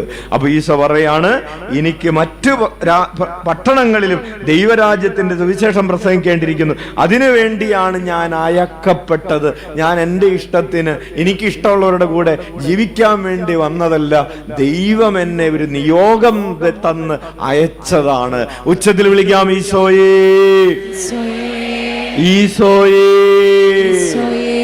അപ്പോൾ പ്രിയപ്പെട്ടവരെ, ഈശോയ്ക്ക് പ്രധാനപ്പെട്ടത് പിതാവായ ദൈവമാണ്, ദൈവത്തിന്റെ പദ്ധതികളാണ്. നമ്മുടെ ബന്ധങ്ങളിൽ പോലും, മനുഷ്യനുമായിട്ടുള്ള ബന്ധങ്ങളിൽ പോലും നമുക്ക് എന്താണ് പ്രധാനപ്പെട്ടത്? അല്ലെങ്കിൽ ദൈവരാജ്യവുമായിട്ട് ബന്ധപ്പെട്ട് അച്ഛൻ എപ്പോഴെങ്കിലുമൊക്കെ, അപ്പച്ചനൊക്കെ ഉണ്ടായിരുന്ന അപ്പച്ചനുള്ള സമയത്ത് ഫോൺ വിളിക്കുമ്പോ ചിലപ്പോൾ ആഴ്ചയിൽ 2 ആഴ്ചക്ക് കൂടുമ്പോഴായിരിക്കും ഫോൺ വിളിക്കുന്നത്. അപ്പോ അപ്പച്ചൻ എന്തുണ്ട് വിശേഷം? എന്ത് വിശേഷം? കഴിഞ്ഞ ആഴ്ച പറഞ്ഞല്ലേ അല്ലേ? നിങ്ങൾ ഈ വീട്ടിലേക്ക് എപ്പോഴും എന്തുണ്ട് വിശേഷം എന്ന് വിളിച്ചു ചോദിക്കുന്നത് എന്തിനാണ്? നിങ്ങൾക്ക് വേറെ പണിയൊന്നുമില്ല. നിങ്ങളെ ഏൽപ്പിച്ച പണി ചെയ്താൽ മതി. Hallelujah, hallelujah. പ്രിയപ്പെട്ടവരെ, കർത്താവിന്റെ കാര്യത്തിൽ ശ്രദ്ധിക്കുക. ഇനി കഴിഞ്ഞ ദിവസം ഒരു സഹോദരി വന്നിട്ട് പറഞ്ഞു, അച്ഛൻ, ഞങ്ങളുടെ അമ്മ ആശുപത്രി കിടന്നപ്പോ, ഞങ്ങൾ 4 സഹോദരരാണ്, 2 സഹോദരിമാരും 2 സഹോദരന്മാരും. ഇളയ മകന്റെ വീട്ടിലാണ് ഇപ്പോൾ അമ്മയുള്ളത്. അമ്മ ആശുപത്രി കിടന്നപ്പോ മറ്റു 3 പേരും നോക്കാൻ വന്നില്ല.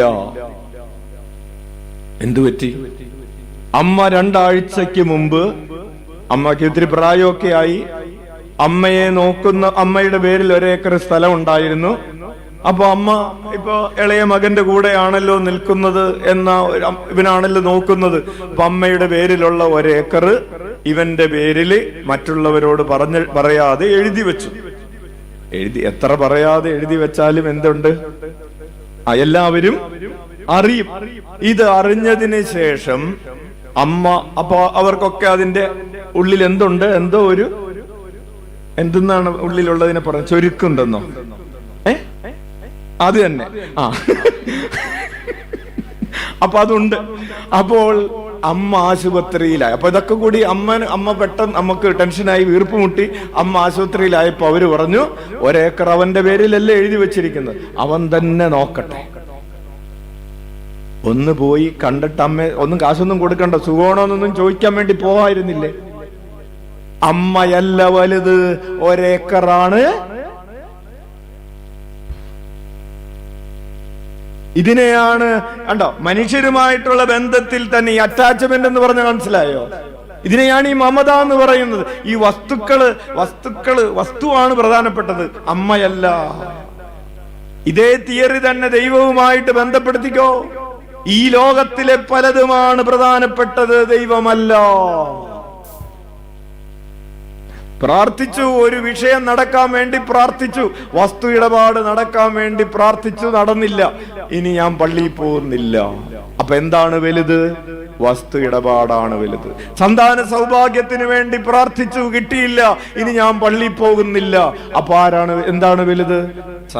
സന്താന സൗഭാഗ്യമാണ് വലുത്, ദൈവമല്ല. ജോലിക്ക് വേണ്ടി പ്രാർത്ഥിച്ചു, കിട്ടിയില്ല. OET പരീക്ഷ എഴുതിയപ്പോ പരീക്ഷ പാസ്സാവാൻ വേണ്ടി തന്നെ കുറെ പ്രാർത്ഥിച്ചിട്ടാണ് പരീക്ഷ പാസ്സായത്.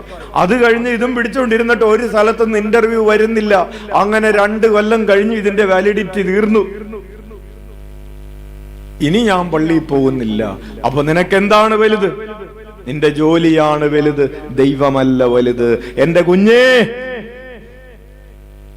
നിന്റെ ജീവിതം ദൈവീക ജീവനിൽ ലയിച്ചു ചേരുന്നതിനുള്ള യാത്രയിലാണെന്ന് നീ മറന്നോ?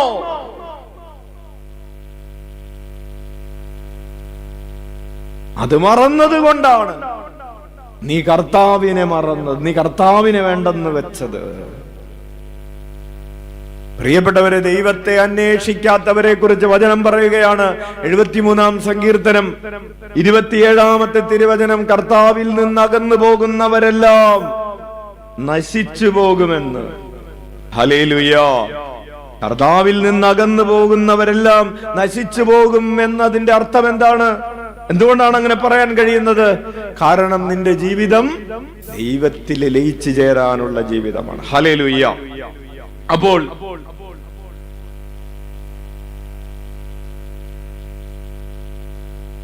അങ്ങനെ ലയിച്ചു ചേരണമെങ്കിൽ ദ പ്രോസസ് എന്താണ്? ഇതിന്റെ വഴി, നിന്റെ ഉള്ളിൽ ഒരു പ്യൂരിഫിക്കേഷൻ സംഭവിക്കണം. എന്ത് സംഭവിക്കണം?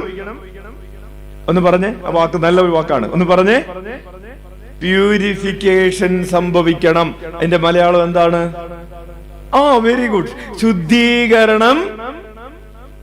എല്ലാവരും ഒന്ന് പറഞ്ഞേ. എന്റെ ഉള്ളിൽ ഒരു ശുദ്ധീകരണം സംഭവിക്കണം. എന്റെ ഉള്ളിൽ ഒരു ശുദ്ധീകരണം സംഭവിക്കണം. എന്താണ് ശുദ്ധീകരിക്കപ്പെടേണ്ടത്? ക്രിസ്തുമസ് ആവുമ്പോ ഒറീസയില് അവര് വീടൊക്കെ വൃത്തിയാക്കും എന്ന് പറഞ്ഞാൽ ആവശ്യമില്ലാത്തത്, ചപ്പും ചവറൊക്കെ എല്ലാം ആവശ്യമില്ലാത്തതും വീട്ടിൽ നിന്ന് കൊണ്ടുപോയി അവർ കത്തിക്കും. എന്നിട്ട് വീണ്ടും ഈ മണ്ണ് തേച്ച് അല്ലെങ്കിൽ ചാണാനൊക്കെ മെഴുകിയ ഫ്ലോറാണ്. അപ്പൊ ആ മണ്ണ് പൊട്ടിക്കിടക്കുന്നതൊക്കെ വീണ്ടും ആ മണ്ണ് കുഴച്ച് വീണ്ടും ഫ്ലോറൊക്കെ ശരിയാക്കി, ചുമരിൽ നിന്നൊക്കെ മണ്ണൊക്കെ അടർന്നു പോയിട്ടുണ്ടാവും. മണ്ണ് പൊത്തിയ വീടുകളാണ്. നടുക്ക് മരത്തിന്റെ കുറ്റികൾ ഇട്ടിട്ട് 2 വശത്തു നിന്നും മണ്ണ് പൊത്തി പിടിപ്പിച്ച് ഉണ്ടാക്കിയ വീടുകൾ. അപ്പൊ ഈ ക്രിസ്തുമസിന്റെ ഈ ദിവസങ്ങളിലാണ് അവര് ആ വീടൊക്കെ വൃത്തിയാക്കി ഇതൊക്കെ നന്നായിട്ട് വീണ്ടും ഈ നമുക്ക് പണ്ട് ചാണാൻ മെഴുകുന്ന ഒരു പരിപാടി ഉണ്ടായിരുന്നു. അതുപോലെ ഇവര് ഈ മണ്ണിട്ട് മെഴുകും, അതിന്റെ മീതെ കുറച്ച് ചാണാനൊക്കെ ഇട്ട് മെഴുകി വൃത്തിയാക്കും. ഇതൊരു ശുദ്ധിക്കലശമാണ്. ആവശ്യമില്ലാത്തതെല്ലാം എടുത്തു കളഞ്ഞ് ഇതാ ഒരു പുതിയ യുഗം ആരംഭിക്കുകയാണ്. ക്രിസ്തുമസിന് അവരെല്ലാവരും പുതിയ വസ്ത്രങ്ങൾ ഉടുക്കും. ശരിക്കും പറഞ്ഞ ക്രിസ്തുമസിന്റെ സമയത്ത് പുതിയ വസ്ത്രം മേടിക്കാനുള്ള ഒരു പണം അവർക്ക് കിട്ടി തുടങ്ങിയിട്ടുണ്ടാവില്ല. കാരണം കൊയ്ത്ത് കുറച്ച് പൈസയൊക്കെ വരുന്നത് ഒരു ജനുവരി മാസത്തിലൊക്കെയാണ്. അവർക്ക് ഒരു കുറച്ച് ആദായമൊക്കെ ഉള്ള കാര്യങ്ങൾ വരുന്നത്. പക്ഷെ ഇവര് ലോൺ എടുത്ത് സാരി മേടിക്കും. വലിയ വില കൂടിയ സാരി ഒന്നുമല്ല, 100 രൂപയുടെ 200 രൂപയുടെ 300 രൂപയുടെ അത്രയൊക്കെ ഉള്ളൂ. പക്ഷെ നല്ല തിളങ്ങുന്ന സാരി മേടിക്കും. എന്നിട്ട് ക്രിസ്തുമസിന്റെ അന്ന് ഇവരെല്ലാവരും ക്രിസ്തുമസിന്റെ അന്ന് ഈ ദേവാലയത്തിൽ പുതിയ ഡ്രസ്സിന്റെ ഒരു മണം ഉണ്ടല്ലോ. പുതിയ ഡ്രസ്സ് കഴുകാതെ എടുക്കുമ്പോ ഒരു മണമില്ലേ? അപ്പോ എല്ലാവരും പുതിയ ഡ്രസ്സ് എടുത്ത് അപ്പൊ വീടൊക്കെ വൃത്തിയാക്കി പുതിയതെടുത്ത് വന്നിരിക്കും.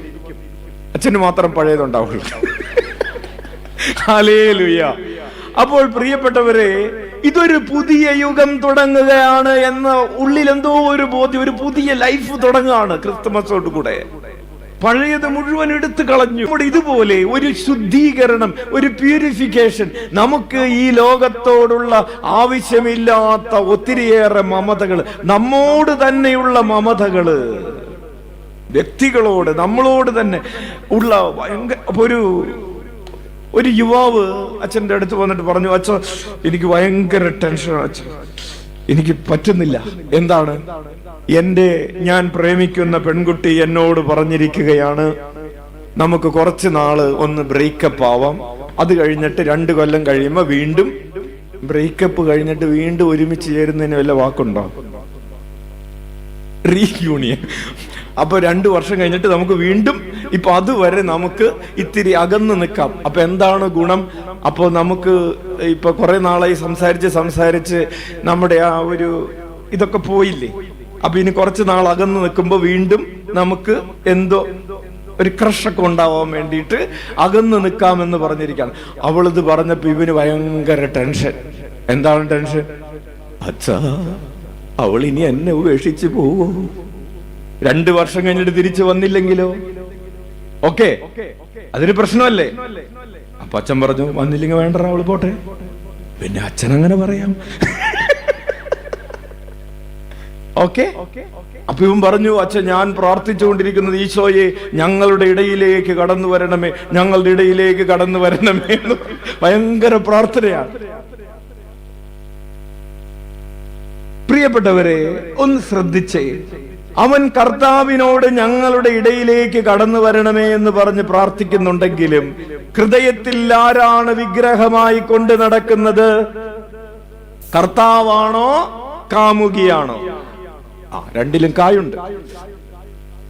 അവന്റെ ഹൃദയത്തിൽ 1-ാം സ്ഥാനം ആർക്കാണ്? അപ്പോൾ ആ വിഗ്രഹം എന്ത് ചെയ്യണം? ശുദ്ധീകരിക്കപ്പെടണം. നിനക്ക് ദൈവീക ജീവനിൽ ലയിച്ചു ചേരണമെങ്കിൽ ഭർത്താക്കന്മാര് ശ്രദ്ധിച്ചോ, നിങ്ങളുടെ ജീവിതത്തിലെ 1-ാം സ്ഥാനം നിങ്ങൾ ആർക്ക് കൊടുക്കരുത്? ഭാര്യക്ക് കൊടുക്കരുത്. ആർക്ക് കൊടുക്കണം? അതുകൂടെ പറയണേ. ഹല്ലേലൂയ. ഇനി ഭാര്യമാര് കേട്ടോ, സന്തോഷ വാർത്ത, സകല ജനത്തിനും വേണ്ടിയുള്ള സന്തോഷ വാർത്ത. നിങ്ങളുടെ ജീവിതത്തിലെ 1-ാം സ്ഥാനം ആർക്ക് കൊടുക്കരുത്? ഇല്ലച്ചാ, ഞങ്ങൾ നേരത്തെ കൊടുത്തിട്ടില്ല, ഇനി കൊടുക്കില്ല. ആർക്ക് കൊടുക്കരുത്? ഭർത്താവിന് കൊടുക്കരുത്. ആർക്ക് കൊടുക്കണം? മാതാപിതാക്കള് ശ്രദ്ധിച്ചോ, നിങ്ങളുടെ ജീവിതത്തിലെ 1-ാം സ്ഥാനം ആർക്ക് കൊടുക്കരുത്? മക്കൾക്ക് കൊടുക്കരുത്. ആർക്ക് കൊടുക്കണം? മക്കള് ശ്രദ്ധിച്ചോ, നിങ്ങൾ 1-ാം സ്ഥാനം ആർക്ക് കൊടുക്കരുത്? അതല്ലെങ്കിൽ അവര് തരുന്നില്ലച്ചോ. അത് പ്രത്യേകിച്ച് ഇപ്പൊ പറയുന്നു. ഹല്ലേലൂയ. നിങ്ങളുടെ പഠനത്തിനോ ജോലിക്കോ ഒന്നിനും കൊടുക്കരുത്. അച്ഛൻ ശ്രദ്ധിക്കണം. എന്ത്? അച്ഛൻ 1-ാം സ്ഥാനം ഈ ദേവാലയത്തിന് കൊടുക്കരുത്. അച്ഛൻ 1-ാം സ്ഥാനം ശുശ്രൂഷക്ക് കൊടുക്കരുത്. അച്ഛൻ 1-ാം സ്ഥാനം ധ്യാനിപ്പിക്കാൻ പോകുന്നതിന് കൊടുക്കരുത്. അച്ഛൻ 1-ാം സ്ഥാനം ആർക്ക് കൊടുക്കണം? Hallelujah, hallelujah. ഇതിനെയാണ് പ്രിയപ്പെട്ടവരെ ശുദ്ധീകരണം എന്ന് പറയുന്നത്. ചില ആളുകൾ ബിസിനസ്സിന് 1-ാം സ്ഥാനം കൊടുക്കും. ഭാര്യയ്ക്ക് 1-ാം സ്ഥാനം കൊടുക്കരുതെന്ന് പറഞ്ഞ് കേട്ടപ്പോ ചില ആളുകൾക്ക് വിഷമം തോന്നി, അവർ എഴുന്നേറ്റ് പോകുന്നുണ്ടെന്ന് തോന്നുന്നു. ഹല്ലേലൂയ. ബിസിനസ്സിന് കൊടുക്കരുത്. ആർക്ക് കൊടുക്കണം? കർത്താവിന് കൊടുക്കണം. കൃഷിക്ക് കൊടുക്കരുത്. ആർക്ക് കൊടുക്കണം? ഒരു ചേട്ടൻ വന്നിട്ട് പറഞ്ഞു, അച്ഛ എനിക്ക് പള്ളിയിലൊന്നും പോവാൻ പറ്റുന്നില്ല. എന്തു പറ്റി? വീട്ടിൽ 3 പട്ടിയുണ്ടച്ചോ. അതിനെ നോക്കിയിരിക്കാം. ധ്യാനത്തിന് പോകാൻ പറ്റുന്നില്ല, പള്ളിയിൽ പോകാൻ പറ്റുന്നില്ല. പള്ളി പോയാലും ഓടി വരണം. എന്താണ്? അപ്പോൾ ഈ ലോകത്തിലുള്ള മമതകൾ, പ്രിയപ്പെട്ടവരെ, അതാണ് ശുദ്ധീകരണം എന്ന് പറയുന്നത്. ദൈവമല്ലാത്ത എല്ലാറ്റിലും നിന്ന് ഒഴിഞ്ഞു നിൽക്കുക. Hallelujah, hallelujah. നമ്മൾ നമുക്ക് തന്നെ ഭയങ്കര പ്രാധാന്യം കൊടുത്തുകൊണ്ടിരിക്കുകയാണ്. ഒരപ്പനെ മകൻ വീട്ടിൽ നിന്ന് പുറത്താക്കി. അപ്പനെ മകൻ വീട്ടിൽ നിന്ന് പുറത്താക്കി. ഈ മകന്റെ കൊച്ചിന് സ്പീച്ച് ഡിലേയാണ്. അപ്പൊ വിദേശത്ത് താമസിക്കുന്ന ഈ മകനും ഭാര്യയും കുട്ടിയും കൂടി നാട്ടിൽ വന്നു. ഇവരെല്ലാവരും കൂടി മൈസൂര് പോയി. മൈസൂര് അപ്പോ ഗ്രാൻഡ് ഫാദർ, ഗ്രാൻഡ് മദർ, പപ്പ, മമ്മി, കൊച്ചി 5 പേരും കൂടെ മൈസൂര് പോയി കൊച്ചിന് സ്പീച്ച് ഡിലേയുടെ തെറാപ്പി ചെയ്തുകൊണ്ടിരിക്കുകയാണ്. അപ്പൊ കൊച്ചിന് സംസാരം കുറവാണ്. അപ്പൊ സംസാരം കുറവുള്ള കൊച്ചുങ്ങള് നമുക്കറിയാം ഇത്തിരി ഹൈപ്പർ ആക്റ്റീവ് ആയിരിക്കും. അവര് മിണ്ടാൻ പറ്റാത്തത് കൊണ്ട് ആ മിണ്ടാനുള്ള പവർ കൂടെ അവർ ഓട്ടത്തിലും ചാട്ടത്തിലും ഒക്കെ കാണിക്കും. അപ്പൊ ഈ കൊച്ചിനെയും കൊണ്ട് പോയപ്പോ ഏതോ മൈസൂര് ആരോ ഒരു മലയാളി കണ്ടു കഴിയുമ്പോ ചോദിച്ചു, കൊച്ചിന് ഓട്ടിസം ആണോ എന്ന് ചോദിച്ചു. അപ്പൊ ഈ അപ്പൂപ്പൻ പറഞ്ഞു, അപ്പൂപ്പന് ഓട്ടിസം എന്താണ്? ഡൗൺ അതേന്ന് പറഞ്ഞു.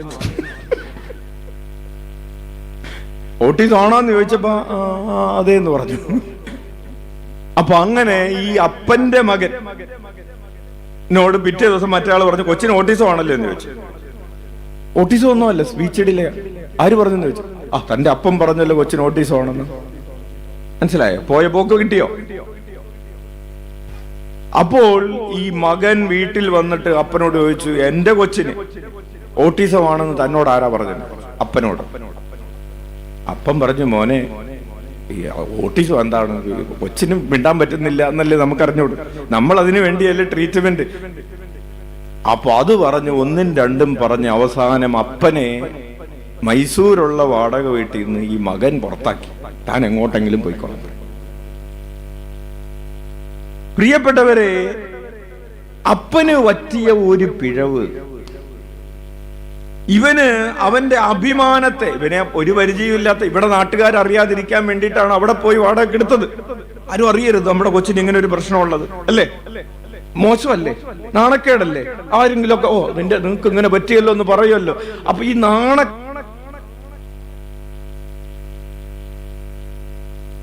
Praise the Lord, hallelujah. ഈ നാണക്കേട് മനസ്സിൽ നിന്ന് സഹിക്കാൻ പറ്റുന്നില്ല. നാണക്കേട് സഹിക്കാൻ പറ്റാത്തത് കൊണ്ട് അവൻ പിന്നെ ഇങ്ങോട്ട് വന്നു.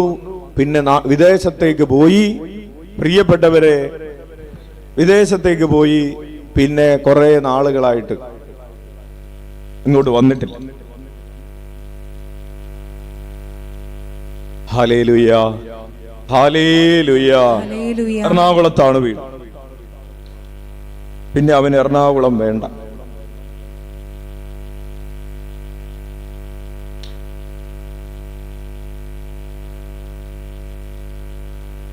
Hallelujah, hallelujah, hallelujah, hallelujah, hallelujah.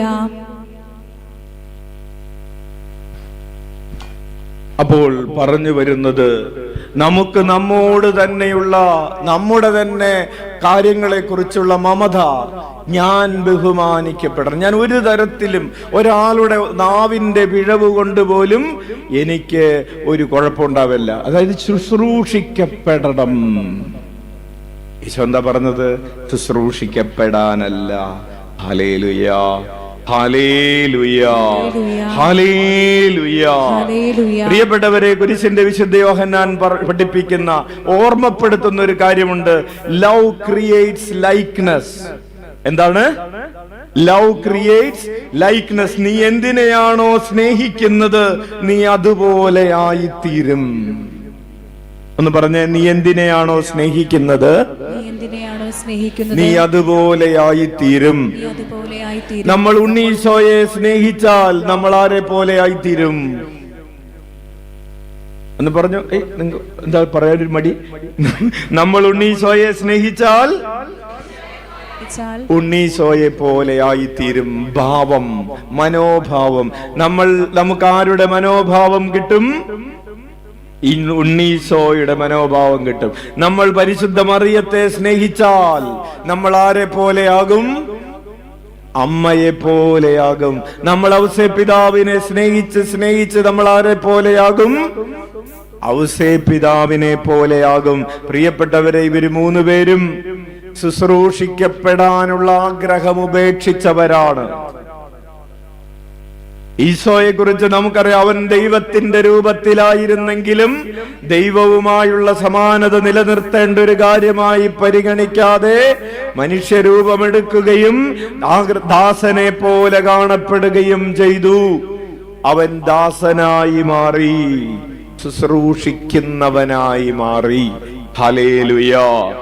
പരിശുദ്ധ അമ്മാരെ പോലെയായി മാറി, ദാസിയെ പോലെയായി മാറി. അവൾ പറഞ്ഞു, ഇതാ കർത്താവിന്റെ ദാസി, നിന്റെ വചനം പോലെ എന്നിൽ നിറവേറട്ടെ.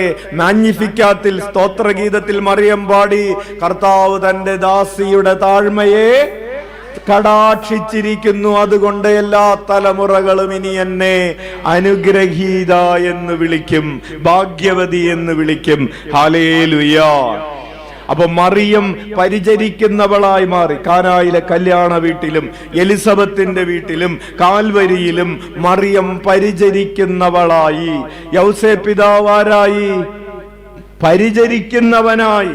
മറിയത്തെയും ഈശോയെയും പരിചരിക്കുന്നവനായി മാറി. Hallelujah, hallelujah. പ്രിയപ്പെട്ടവരെ, ഡാർക്ക് നൈറ്റ് എന്ന് പറയുന്നത് 3-ാമത്തെ ഒരു ചിന്തയാണ്. ഡാർക്ക് നൈറ്റ് എന്ന് പറയുന്നത് ഒരു യാത്രയാണ്. നമ്മൾ ഇരുട്ട് നിറഞ്ഞ ഒരു യാത്ര നടത്തുകയാണ്. ഒരു ഉദാഹരണത്തിന് ബെത്ലഹേമിലേക്കുള്ള യാത്ര 145 കിലോമീറ്റർ ദൂരം, 6 ദിവസം നീണ്ടു നിൽക്കുന്ന ഒരു യാത്രയാണ്. പൂർണ്ണ ഗർഭിണിയായിട്ടുള്ള മറിയത്തെയും കൊണ്ട് യൗസേപ്പിതാവ് ബെത്ലഹേമിലേക്ക് യാത്ര ചെയ്യുകയാണ്. ഈ യാത്ര അവരേറ്റെടുക്കുന്ന യാത്രയാണ്. എന്തിനു വേണ്ടി?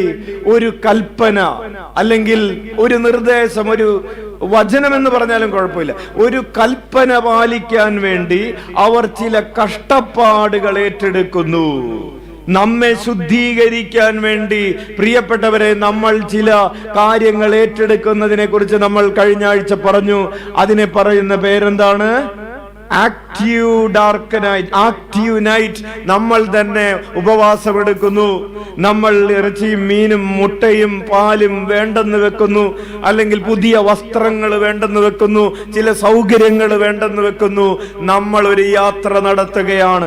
നസ്രത്തിൽ നിന്ന് ബെത്ലഹേമിലേക്ക് യാത്ര, സ്വയം ഉപേക്ഷിച്ചു കൊണ്ടുള്ള യാത്രയാണ്. ഈ യാത്രയ്ക്കൊടുവിൽ ഇങ്ങനെ സ്വയം ഉപേക്ഷിച്ച് അവസാനം നമ്മുടെ യാത്ര എവിടെ ചെന്ന് നിൽക്കും? നൊയമ്പെടുത്ത് അവസാനം നൊയമ്പ് വീടലിൽ ചെന്ന് നിൽക്കും. ഓക്കെ, ഇവര് ബെത്ലഹേമിലേക്ക് യാത്ര ചെയ്തു. ഈ യാത്രയിൽ ഇവര് പ്രതീക്ഷിക്കുന്ന ഒരു കാര്യം എന്താണെന്നറിയാവോ? ബെത്ലഹേമിലെ വാതിലുകളിൽ ഞങ്ങൾ മുട്ടുമ്പോൾ ആ വാതിലുകൾ ഞങ്ങൾക്ക് വേണ്ടി തുറന്നു കിട്ടും. ഹല്ലേലൂയ. നമ്മൾ ഉപവാസമെടുത്ത്, ത്യാഗമെടുത്ത്, മുട്ടേല് വലിഞ്ഞ ഉരുൾ നേർച്ച നടത്തിയൊക്കെ പ്രാർത്ഥിച്ചൊടുവിൽ നമ്മൾ ചിന്തിക്കുകയാണ്, ഞങ്ങളുടെ പ്രാർത്ഥനകളുടെ വാതിലുകൾ, ഞങ്ങൾ ഏത് കാര്യത്തിന് വേണ്ടിയാണോ പ്രാർത്ഥിച്ചത് ആ പ്രാർത്ഥനയുടെ വാതിലുകൾ, ബെത്ലഹേമിലെ സത്രത്തിന്റെ വാതിലുകൾ ഞങ്ങൾക്ക് തുറന്നു കിട്ടും. പക്ഷേ അവർ ഈ 145 കിലോമീറ്റർ യാത്ര ചെയ്ത് 6 ദിവസം കഷ്ടപ്പാടുകൾ സഹിച്ച് അവിടെ ചെല്ലുമ്പോ ഒരു വാതിലും അവർക്ക് വേണ്ടി തുറക്കപ്പെടുന്നില്ലെന്നേ. അവരുടെ മുമ്പിൽ തുറക്കപ്പെടേണ്ടിയിരുന്ന വാതിലുകൾ അടഞ്ഞുകിടക്കാൻ ദൈവം അനുവദിച്ചു. ദൈവം ചില വാതിലുകൾ തുറക്കപ്പെടാതിരിക്കാൻ അനുവദിച്ചെന്നേ. അതിനെയാണ് പ്രിയപ്പെട്ടവരെ പാസീവ് നൈറ്റ് എന്ന് പറയുന്നത്. ഇവരേറ്റെടുത്തൊരു സഹനമല്ല, ദൈവം അനുവദിച്ച ഒരു സഹനം. അടഞ്ഞുകിടക്കുന്ന വാതിലുകൾ. എന്നിട്ട് അടഞ്ഞുകിടക്കുന്ന വാതിലുകൾക്ക് മുൻപിൽ നിന്ന് തല താഴ്ത്തി മനസ്സിടിഞ്ഞ് ഒരുപക്ഷേ ഹൃദയം തകർന്ന് അവർക്കൊരു കാലിത്തൊഴുത്തിലേക്ക് നീങ്ങേണ്ടി വരുന്നു. ദൈവം അനുവദിച്ച സഹനം. ദൈവം അനുവദിച്ച സഹനം അവരെ വീണ്ടും വീണ്ടും ശുദ്ധീകരിക്കുകയാണ്. ഒരു ചുമരിന്റെയും ഒരു മേൽക്കൂരയുടെയും ഒരു കട്ടിലപ്പടിയുടെയും ഒരു വാതിലിന്റെയും ഒരു കതകിന്റെയും സുരക്ഷിതത്വമില്ലെങ്കിലും ഞങ്ങൾക്ക് കൂരയായി മാലാഖമാരെ തരുന്ന കർത്താവുണ്ടെന്ന്. ഞങ്ങളുടെ ചുറ്റുമുള്ള മതിലല്ല ഞങ്ങളുടെ സംരക്ഷണം, ഞങ്ങളുടെ സംരക്ഷണം കോട്ടയായി തീരുന്ന കർത്താവാണെന്ന്. ലേ, പുൽക്കൂടിൽ എന്തെങ്കിലും സംരക്ഷണമുണ്ടോ? അതിന് കട്ടിലപ്പടിയുണ്ടോ? വാതിലുണ്ടോ? കതകുണ്ടോ? തണുത്ത കാറ്റ് വീശുമ്പോ അടച്ചിടാൻ അവിടെ ഒരു കതകുണ്ടോ? പട്ടിയും പൂച്ചയും കയറാതിരിക്കാൻ അടച്ചിടാൻ ഒരു വാതിലുണ്ടോ? ഇല്ല. ഒന്നുമില്ലെങ്കിലും അവിടെ സംരക്ഷണമുണ്ട്, അവിടെ മാലാഖമാരുണ്ട്, അവിടെ ആട്ടിടയരുണ്ട്, അവിടെ ദൈവദൂതരുണ്ട്, അവിടെ ജ്ഞാനികളുണ്ട്, അവിടെ സ്വർഗം മുഴുവൻ താണിറങ്ങുകയാണ് ഒരു കാലിത്തൊഴുത്തിലേക്ക്. ഉച്ചത്തിൽ വിളിച്ച ഈശോയേ. ശുശ്രൂഷിക്കപ്പെടാനുള്ള എല്ലാ അവകാശവും നിഷേധിക്കപ്പെടുമ്പോൾ, എല്ലാ അവകാശവും നീ വേണ്ട എന്ന് വയ്ക്കുമ്പോൾ, നിന്നെ ശുശ്രൂഷിക്കാൻ ആ ഗത്സമൻ തോട്ടത്തിൽ എന്നതുപോലെ, ആ കാലിത്തൊഴുത്തിൽ എന്നതുപോലെ മാലാഖമാരിറങ്ങി വരുന്ന രാത്രിയാണ് ക്രിസ്തുമസിന്റെ രാത്രി. ആ കാലമാണ് ക്രിസ്തുമസ് കാലം. കർത്താവ് നിന്നെ ശുശ്രൂഷിക്കാൻ, നിന്റെ കാലുകൾ, നിന്റെ പാദങ്ങൾ കല്ലിൽ തട്ടാതിരിക്കാൻ അവിടുന്ന് ദൂതന്മാരെ അയച്ചുകൊള്ളും. ഹല്ലേലൂയ. ഒടുവിലായി പ്രിയപ്പെട്ടവരെ, ട്രൂ എൻജോയ്മെന്റ് ത്രൂ ഡിറ്റാച്ച്മെന്റ്. യഥാർത്ഥത്തിലുള്ള സന്തോഷം ഉപേക്ഷിക്കുമ്പോഴാണ് എന്ന് പറഞ്ഞ് അവസാനിപ്പിക്കട്ടെ. എല്ലാം നേടിയെടുക്കുന്ന കൊട്ടാരങ്ങളിലല്ല, എല്ലാം വേണ്ടെന്ന് വെച്ച കാലിത്തൊഴുത്തിലാണ് ആനന്ദത്തിന്റെ പൂർണ്ണത, ആഘോഷത്തിന്റെ പൂർണ്ണത മനുഷ്യൻ കാണുന്നത്. എല്ലാമുള്ള കൊട്ടാരങ്ങളിലല്ല, എല്ലാം ഉപേക്ഷിച്ച, ഒന്നും വേണ്ട എന്ന് വെച്ച കാലിത്തൊഴുത്തിലാണ്. ഹല്ലേലൂയ. അതിനെയാണ് ആത്മപരിത്യാഗത്തിന്റെ ആനന്ദം എന്ന് പറയുന്നത്. പലതും വേണ്ടെന്ന് വെക്കുമ്പോ വ്യക്തികള്, വസ്തുക്കള്, മമതകള്, അമിതമായ ആകർഷണങ്ങള്, ക്രമമില്ലാത്ത ഇഷ്ടങ്ങള് വേണ്ടെന്ന് വെക്കുമ്പോ നമ്മുടെ ഉള്ളിൽ യഥാർത്ഥത്തിലുള്ള ആനന്ദമുണ്ടാകും, ആന്തരിക സ്വാതന്ത്ര്യമുണ്ടാകും. ഹല്ലേലൂയ.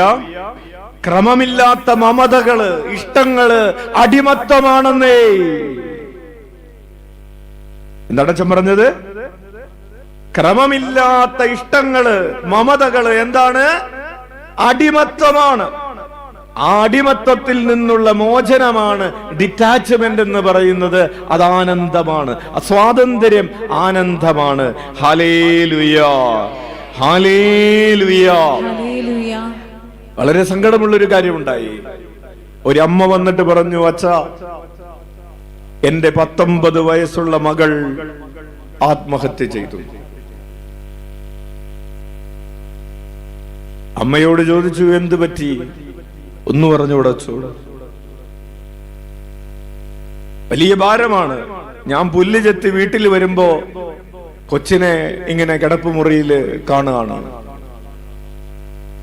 അമ്മയ്ക്ക് മനസ്സിന്റെ താളം തെറ്റുകയാണ്. പ്രിയപ്പെട്ടവരെ,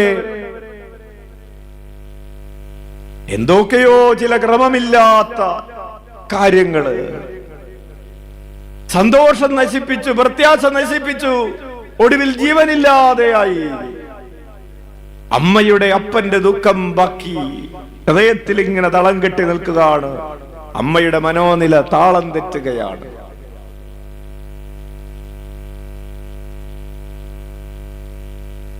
പറഞ്ഞു വരുന്നത്, നമ്മെ സ്വാതന്ത്ര്യത്തിലേക്കും സന്തോഷത്തിലേക്കും നയിക്കുന്നത് ഈ ശുദ്ധീകരണമാണ് എന്നതാണ്.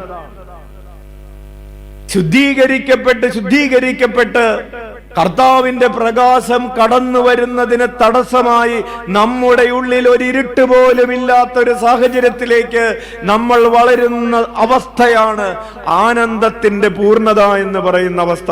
കൈയടിച്ച് നന്ദി പറയാം. അതുകൊണ്ട് ആഗ്രഹങ്ങളെ മനഃപൂർവം ത്യജിക്കേണ്ട ചില ആഗ്രഹങ്ങളുണ്ട്. സഹനങ്ങളെ ആശ്ലേഷിക്കേണ്ടതുണ്ട്. എങ്ങനെയാണ് സഹനങ്ങളെ ആശ്ലേഷിക്കേണ്ടത്? ശ്രദ്ധിച്ച്, ഒരു സഹനം വരുന്നു. ഈ സഹനത്തെ, സെന്റ് ജോൺ ഓഫ് ദ ക്രോസിന് ഒരു സഹനമുണ്ടായി. ഈ സഹനത്തെ എങ്ങനെയാണ് ആലിംഗനം ചെയ്യുന്നത്? ഇങ്ങനെ പറഞ്ഞിട്ടാണ്, ദൈവം ഈ സഹനം എന്റെ ജീവിതത്തിൽ അനുവദിച്ചത് എന്റെ വളർച്ചയ്ക്ക് വേണ്ടിയാണ് എന്ന് പറഞ്ഞ് ആ സഹനത്തെ ഞാൻ ആലിംഗനം ചെയ്യുകയാണ്. ഉച്ചത്തിൽ വിളിക്കാം, ഈശോയേ. അതൊരു രോഗമാകാം, അതൊരു പരാജയമാകാം, അതൊരു പ്രണയത്തകർച്ചയാകാം, ഒരു ജോലിയുടെ നഷ്ടമാകാം, ഒരു പരീക്ഷയിലെ തോൽവിയാകാം, ഒരു സാമ്പത്തിക പ്രതിസന്ധിയാകാം. ഈ സഹനത്തെ എന്റെ ആത്മീയ വളർച്ചയ്ക്ക് വേണ്ടി ദൈവം അനുവദിച്ചതാണെന്ന് ക്രിസ്തുവിന്റെ സഹനങ്ങളുടെ കണ്ണടയിലൂടെ അത് കാണുമ്പോഴാണ്, അത് കണ്ടതിനെ ആലിംഗനം ചെയ്യുമ്പോഴാണ്, പ്രിയപ്പെട്ടവരെ, നമ്മൾ യഥാർത്ഥത്തിൽ ശുദ്ധീകരിക്കപ്പെടുന്നത്. ഹല്ലേലൂയ. സഹനമുണ്ടായി എന്നതുകൊണ്ട് മാത്രം ആരും ശുദ്ധീകരിക്കപ്പെടുന്നില്ല. ഒരാൾ മരിക്കാൻ കിടക്കാണ്, തിരിഞ്ഞും മറിഞ്ഞൊക്കെ കിടക്കാണ്. അപ്പോ ഭാര്യ ചെന്നിട്ട് ചോദിച്ചു, ചേട്ടാ അച്ഛനെ വിളിക്കട്ടെ എന്ന് ചോദിച്ചു.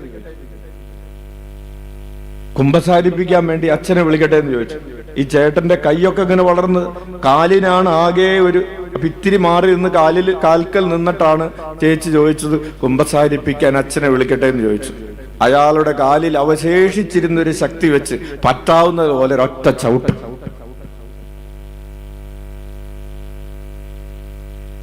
സഹനങ്ങളുണ്ട്. സഹനങ്ങൾ ഉണ്ടാവുമ്പോ നന്നാവൂന്ന് വിചാരിക്കുന്നുണ്ടോ? ഈ സഹനങ്ങളെ കാണേണ്ടതുപോലെ കണ്ടേറ്റെടുക്കുമ്പോഴാണ്, പ്രിയപ്പെട്ടവരെ, ഈ സഹനങ്ങൾ ശുദ്ധീകരണമായി മാറുന്നത്. സഹനമുണ്ടായി എന്ന് വിചാരിച്ച് ആരും അൽഫോൻസയാവില്ല. അൽഫോൻസാമിനേക്കാൾ കൂടുതൽ സഹിച്ച് എന്തോരം പേര് ഇവിടെ ഇരിക്കുന്നുണ്ട്, ഇല്ലേ? ഇല്ലേ? എന്റെ അച്ഛൻ എന്റെ സഹനമൊക്കെ ആയിട്ട് ബന്ധപ്പെടുത്തി നോക്കുമ്പോ അൽഫോൻസാമ്മയുടെ സഹനമൊക്കെ ഒന്നുമല്ല. ഹല്ലേലൂയ. എന്നിട്ട് നമ്മൾ എന്താണ് അൽഫോൻസാം ആവാത്തത്? അപ്പോൾ പ്രൈസ് ദി ലോർഡ്. ഹല്ലേലൂയ. പ്രിയപ്പെട്ടവരെ, നമ്മൾ ഇങ്ങനെ അച്ഛൻ തുടങ്ങിയെടുത്ത് തന്നെ നിർത്തുകയാണ്. നമ്മൾ ഇങ്ങനെ ഇതൊക്കെ ചെയ്യുന്നത്, ഈ ത്യാഗങ്ങൾ ഏറ്റെടുക്കുന്നത്, ശുദ്ധീകരണം നടത്തുന്നത്, മമതകൾ ഉപേക്ഷിക്കുന്നതിന്റെ ഒക്കെ ലക്ഷ്യം ദൈവീക ജീവനിൽ ലയിച്ചു ചേരുക എന്നതാണ്. കൈയടിച്ച് നന്ദി പറയാം. കാലിത്തൊഴുത്തിലേക്കുള്ള യാത്ര ദൈവീക ജീവനിൽ ലയിച്ചു ചേരുന്നതിനുള്ള യാത്രയാണ്. ഈശോയുടെ ഭാവങ്ങളെ, ഈശോയുടെ മനോഭാവങ്ങളെ നമ്മുടെ മനോഭാവങ്ങളാക്കി മാറ്റാനുള്ള യാത്രയാണ്. കാലിത്തൊഴുത്തിന്റെ മുമ്പിൽ ചെന്ന് നിൽക്കുമ്പോൾ നമ്മൾ പ്രാർത്ഥിക്കണം, ഈശോയെ എന്റെ മനോഭാവങ്ങളിൽ നിന്റെ മനോഭാവങ്ങൾ പോലെ ആക്കണമേ. നീ താഴ്മയുള്ളവനായതുപോലെ എന്നെയും താഴ്മയുള്ളവനാക്കി താഴ്മയുള്ളവളാക്കി മാറ്റണമേ. കണ്ണുകളടക്കാം.